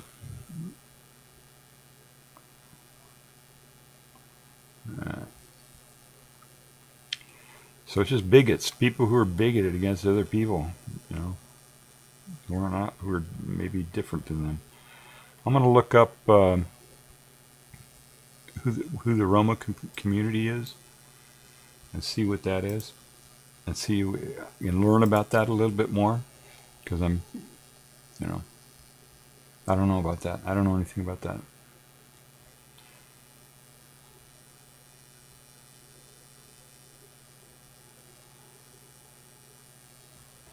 All right. Does anybody know about that? Anybody in chat know about who the Roma people are? All right. Let's see.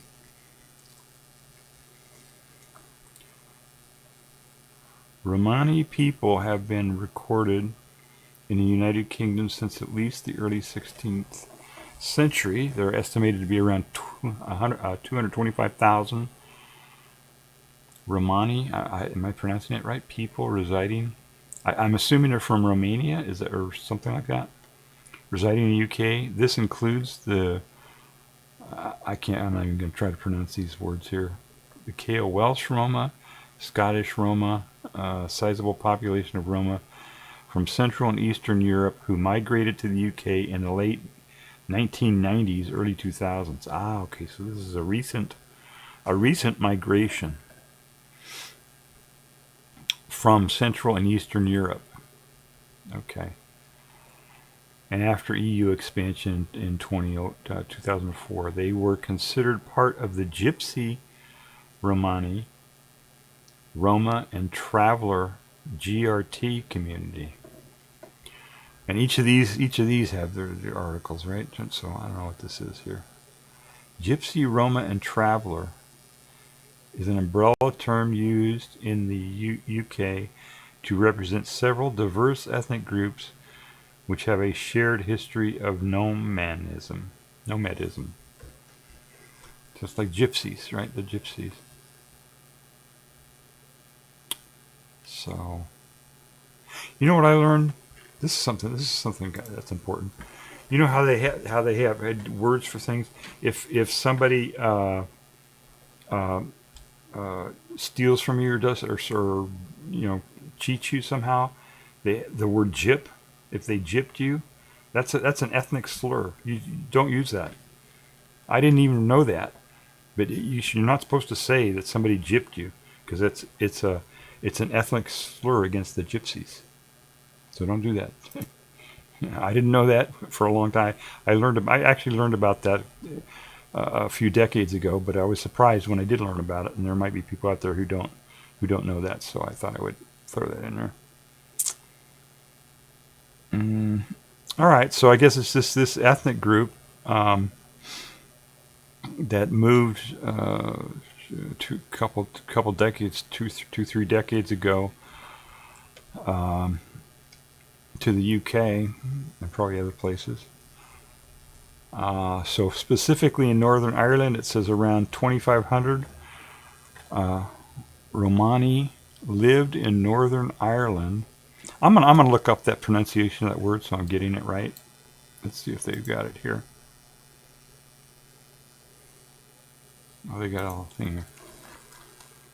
Romani.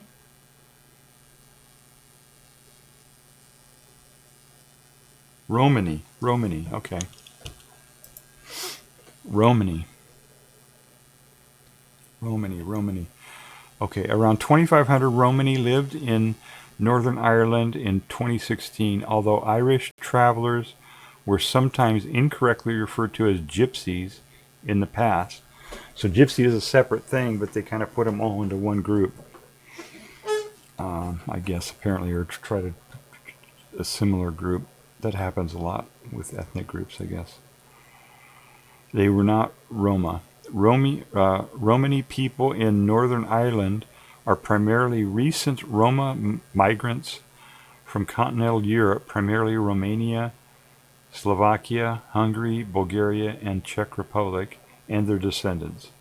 Roma have also existed in relatively small numbers in Ireland for centuries due to historical migrations of kale and that other word. I'm not even going to try to pronounce Romancho. I don't know what that is. So here's 1958.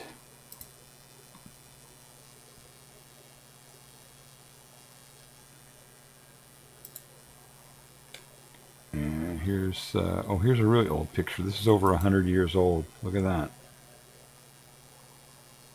Huh.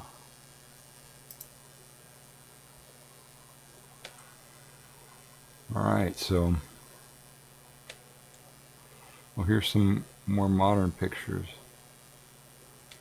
Let's see, horses on show at Appleby Fair. Okay, I don't know what that has to do with anything. All right, so it's an ethnic thing going on in Northern Ireland. You've got some bigots that don't like people that are not like them and are being violent about it. So All right. I don't know if that was covered in the news or not, but I think that's kind of important to know about. Okay, somebody died. Christina Kirchner convicted. Road infrastructure case. Blurb. Former Argentine President Cristina Fernandez de Kirchner is sentenced to 6 years in jail and banned from running for office. Huh. So the former president from Argentina got convicted of doing something. What did she do?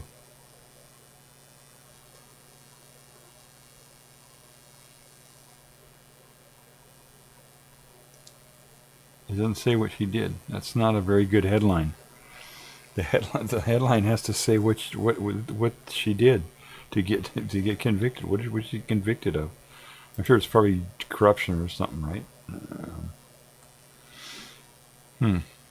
Road infrastructure case. Okay.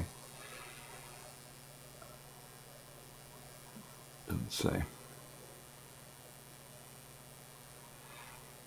There's an article for the president and another for the judicial case itself. I'm not sure which one should be bolded.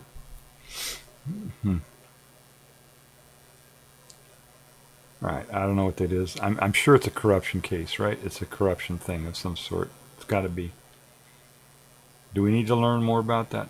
Another corrupt politician? All right, let's see here. Deaths. A shooting at a secondary school in Graz, Austria, leaves 11 people dead.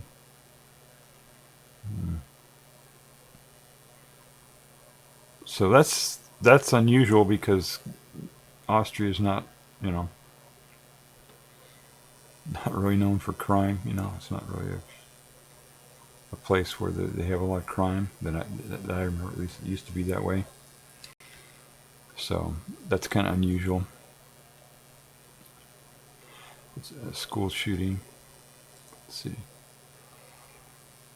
Sly Stone died. Oh, I didn't hear about that either. How old was he? Does it say how old he was? Let's look at his thing here.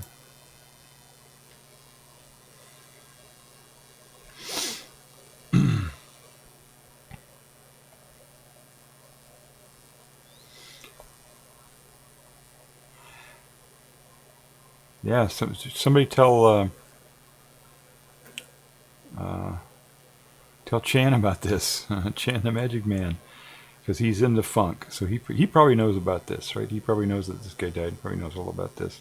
He could probably talk about this. Pretty good. So he died at age 82. That's a pretty good run, I guess. 82 for somebody who's a rocker and rock and roll, right?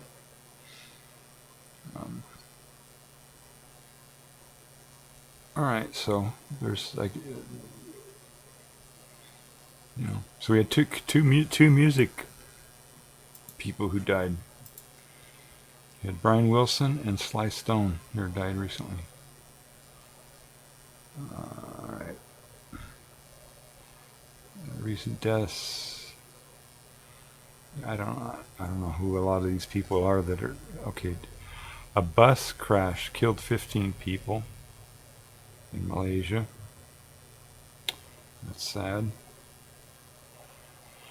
The Israeli Navy seizes the June 2025 Gaza Freedom Flotilla's flagship vessel carrying humanitarian aid, the Medellin international waters, and takes its occupants to Israel for interrogation. Is that Greta woman who does the? Yeah, Greta Thunberg was one of the top. Read articles yesterday. Greta Thunberg. Yeah, I heard about this. I don't know if this was covered in mainstream media or not much, but let's look at that just to see what that's about.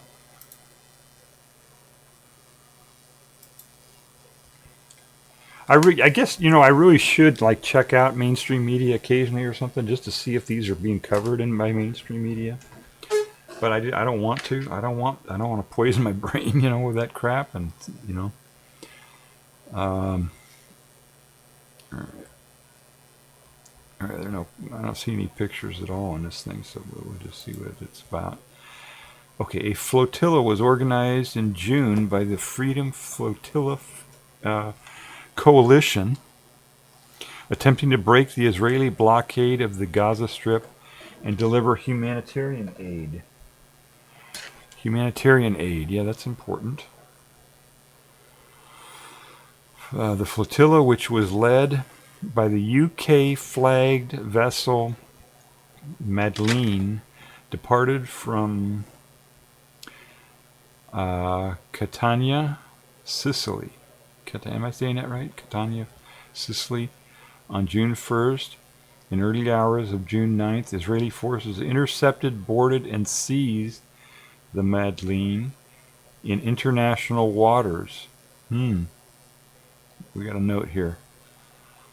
It says, although the term international waters is used here and elsewhere in this article and throughout most of its sources, in this context it is intended to mean non-territorial waters. Waters that are part of an exclusive economic zone allow the country which owns the zone to exploit the resources within the waters, but all parties have the right of free passage for sailing in those waters. Okay. It's kind of complicated. Preventing it from reaching the Gaza Strip, and brought the 12 people on board to detention and deportation from Israel. The people on board included Swedish activist Greta Thunberg, and French MEP Rima Hassan. I don't know who that is. I don't even know what MEP is. Member of Parliament. Okay. Cargo contained baby formula, flour, rice, diapers, and C4. No, I just threw it in there. Rice, diapers, medical kits, and crutches. All right. The flotilla followed an earlier attempt on May 2nd when the vessel Conscience was struck with projectiles while anchored off the coast of Malta. All right, so it was kind of like a protest thing. It sounded. I think that's what that is, right? It was a protest. They're delivering humanitarian aid, but they did it in a way that was like a protest type of thing too. Also, I don't know. That's what it sounds like. 10 activists were killed by Israeli commandos on this voyage. What? Wait a second. Where did we go? Oh, okay. This is 2010. In 2010, okay. So they actually killed some of the activists on the thing. On this one that they did back in 2010. I don't know what that is about.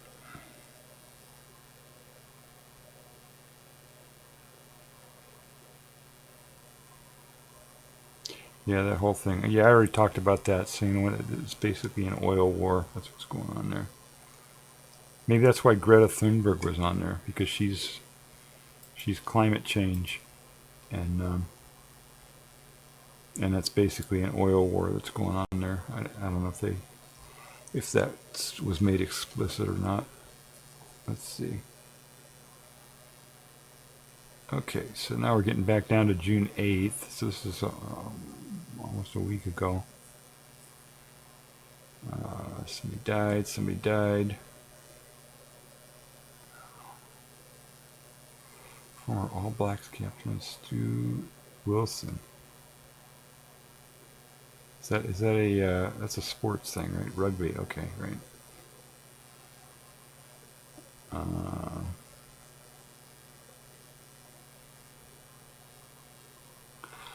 Tony Awards. Okay. I don't know. I'm not into awards shows because they're the Tonys is probably better, one of the better ones, but it's just awards generally. There's too much politics involved in when they give awards. The awards are supposed to be about talent and recognizing talent, and it always ends up getting into politics instead of recognizing talent. So not much of an award person. Okay, Trump ordered the National Guard. Okay, we all know about that one, right? That was pretty well covered. Should have done that. M23 campaign. Oh, this is closed. I think they put this one out there, actually. All right, let's do this one last story here, because this is important. Okay, M23 campaign is an ongoing series of military offenses launched by the March 23 movement, a Rwandan-backed rebel paramilitary group in the Democratic Republic of the Congo, since March 22. In November 21, M23 first launched attacks against the Congolese military and MONUSCO, seizing military positions. I'm not even going to try to pronounce the name of those places. This coincided with the deployment of Uganda People's Defense Force to the region to combat the Allied Democratic Forces, a Ugandan rebel group operating in Congo's North Kivu and Ituri provinces. Okay, so it's just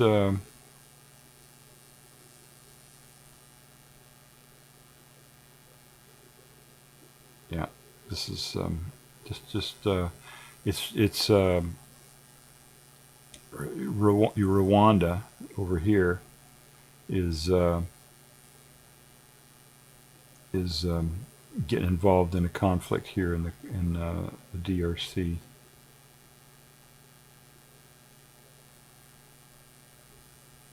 And I don't know a lot of details about what's going on there. I tried to read up on it a while back, and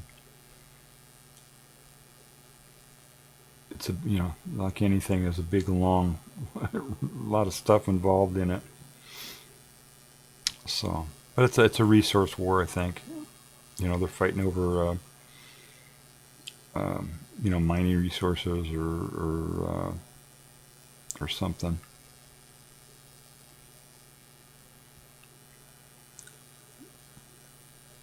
Let's see. Background, offensive analysis. Let's see what they say.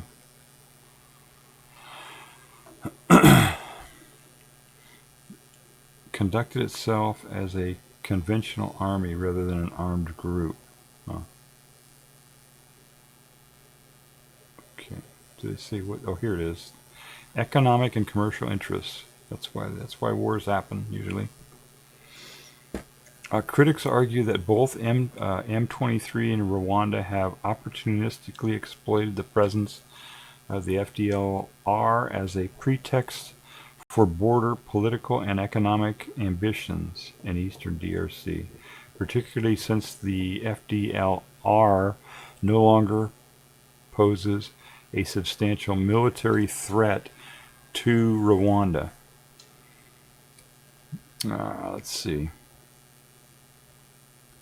Okay, they're talking about, there's substantial evidence suggesting that the rebel factions backed by Rwanda and Uganda, including M23, control strategic yet informal supply chains that transport valuable minerals from the Kivu region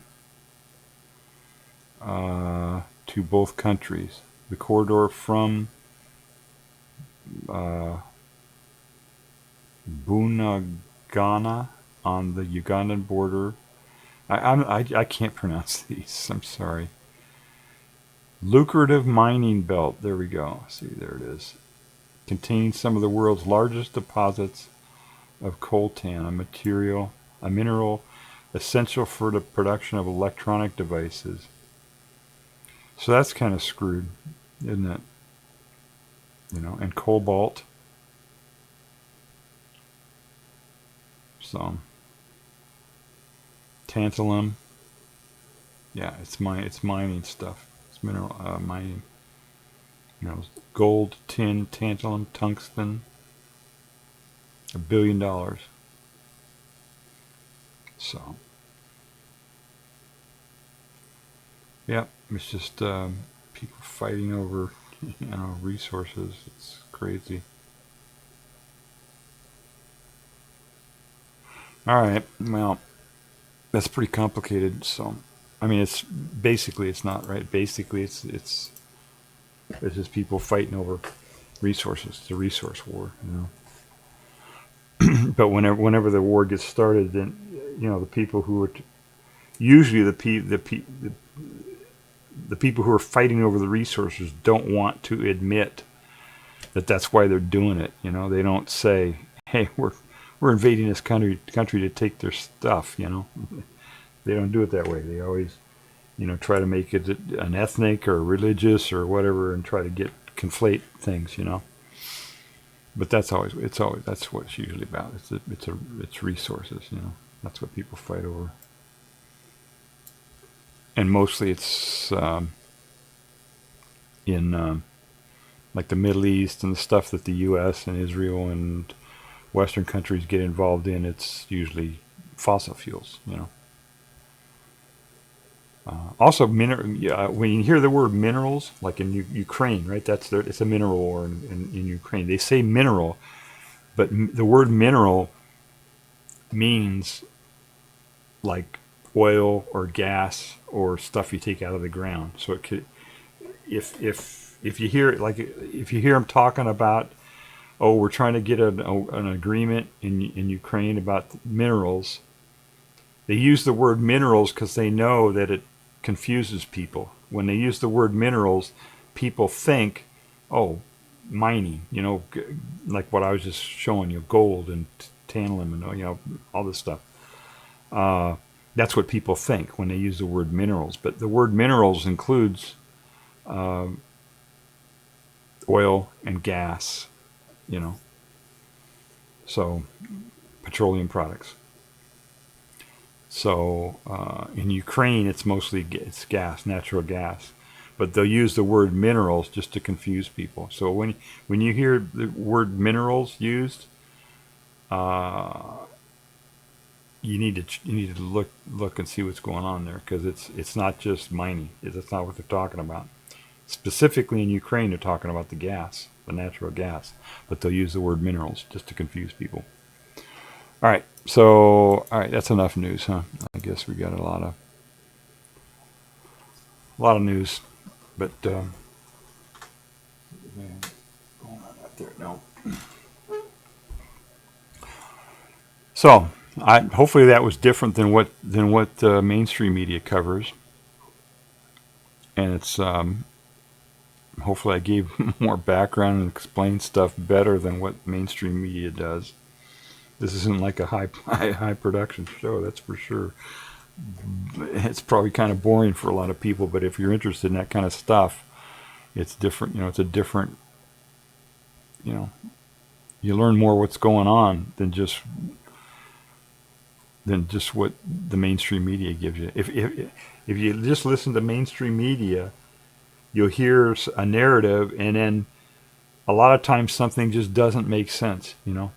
Somebody will attack somebody, or something will happen, or somebody will make a decision or a policy or whatever, and it doesn't fit, And it's like, why? Why are they doing that? And it doesn't fit. It doesn't fit with the narrative that you've been hearing. It doesn't make sense. There's something missing there, and it is because the mainstream media doesn't cover the actual thing, facts of what's going on. They always have some cover, some thing that is not really related to what's really going on, like Ukraine. Why would they keep fighting? Why would they, or Gaza, Why would the war in Gaza? This is over a year ago. Gaza Strip is like tiny, tiny.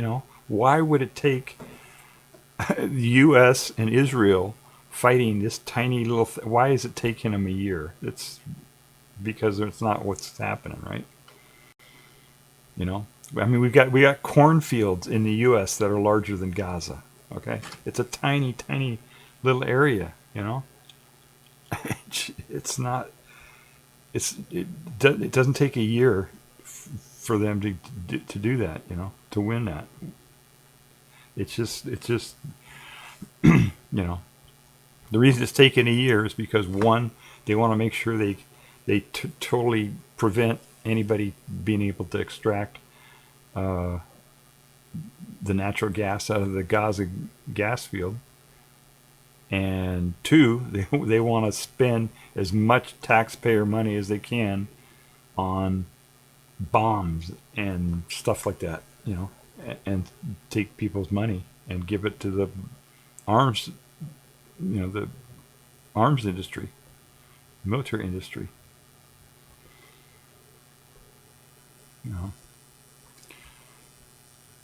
All right.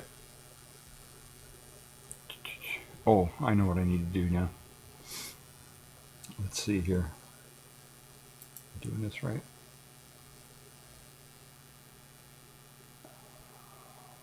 Oh, shit. Yeah, here we go. Okay, public service announcement time.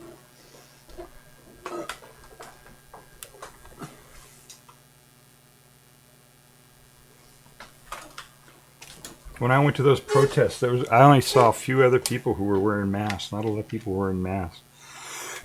People don't realize that they need to wear their masks sometimes when they're outside. It depends on conditions. If you're outside and it's sunny, and the sun is there, and maybe the wind is blowing, and there's only one or two, three people there, then you probably don't need to wear your mask because it's the risk is not as high because the virus, every time you breathe out, if somebody is infected and they breathe out, not just sneeze or cough, just breathing through their nose or their mouth, the little tiny particles will come out and they have virus in them. And if it's really sunny and the air is dry, those viruses are going to get killed right away from the UV, just from the sun and stuff like that. Or if the wind is blowing, they'll get blown away and dispersed enough that it won't infect you.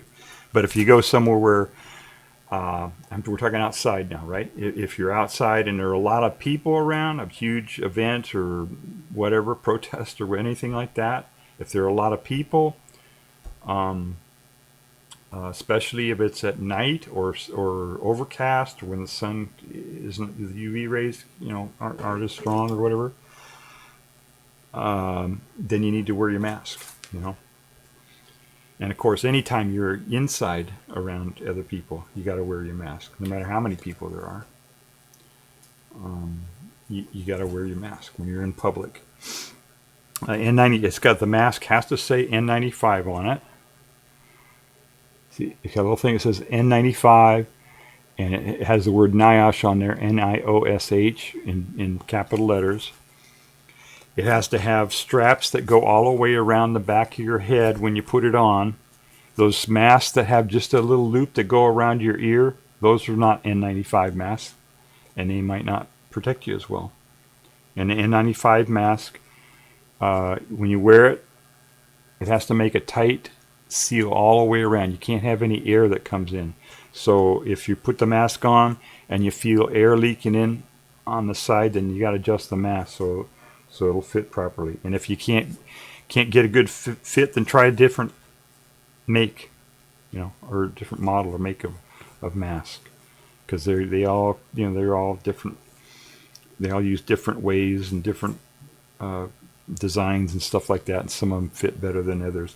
This one here has a big gasket on it on the inside, which helps make a good seal. So that's why I like these.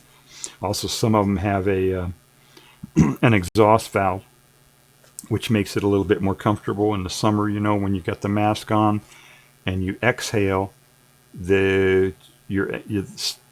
some of your breath will go through the mask, but a lot of it will go through the exhalation valve, and that way it stays it's less moist inside the mask. So make sure you wear it. These are effective against COVID, against the flu, against measles, against RSV. Virtually any contagious respiratory disease that gets passed through breath. That you breathe in. If you wear one of these masks, it will be effective against that. It will help to reduce the chances that you get infected. So that's very important, because over 100 people die every day just in the U.S. from COVID and other respiratory diseases. So everybody, please wear your mask, and you'll save lives that way. So, all right, that's my public service announcement. All right, I guess that's it. I don't think I have enough people to raid. No, I don't like to raid unless I have a lot of people, or at least enough, to do a real raid. Let's see if there's anybody out there that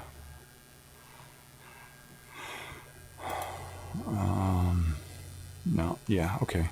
All right, so I'm going to wrap it up here now. All right, thank you, everybody. Everybody, take care. Oh, well, let me do a shout out to Big Ducky Snow, because he came. He's taking a streaming break, but everybody give him a follow anyway. Maybe we can encourage him to come back and start streaming again. Let's see if this works here. Does that work? Yeah, there it is. Great. Yeah. So everybody give Big Ducky Snow a follow. Oh, and let me put my stuff up there. I guess I should promote myself too, right? So I put some of my links in there. I'm also on Mastodon, but I'm not actually. I set up an account and that's it. I don't really post stuff there. So I got to figure out how to get that going and actually post stuff there now. But you can see some of my VODs. You can see my VODs on YouTube at doubletribble-yt. That's what I called it on YouTube. Or sometimes I edit down videos and put them on KXQE. So that's another place you can find my videos. And I have my website working too. I think it's still working. Let me type it in really quick here and see if it works. doubletribble.com. Yeah, it's still out there. So that's another place you can find some of my videos. And those are uncensored. The ones at doubletribble.com are uncensored by any billionaires or anything. So, all right, everybody. Hope this was an informative stream.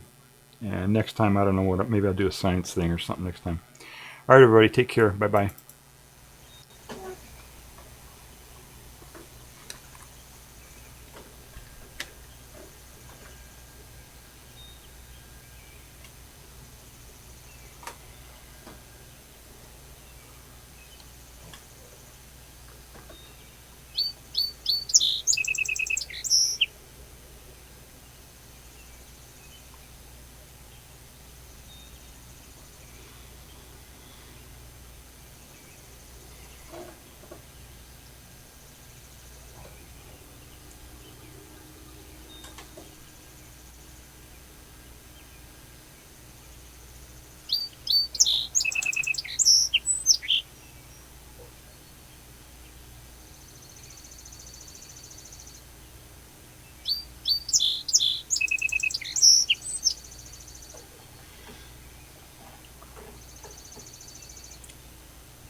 ASMR. I just looked it up. Squirrel ASMR.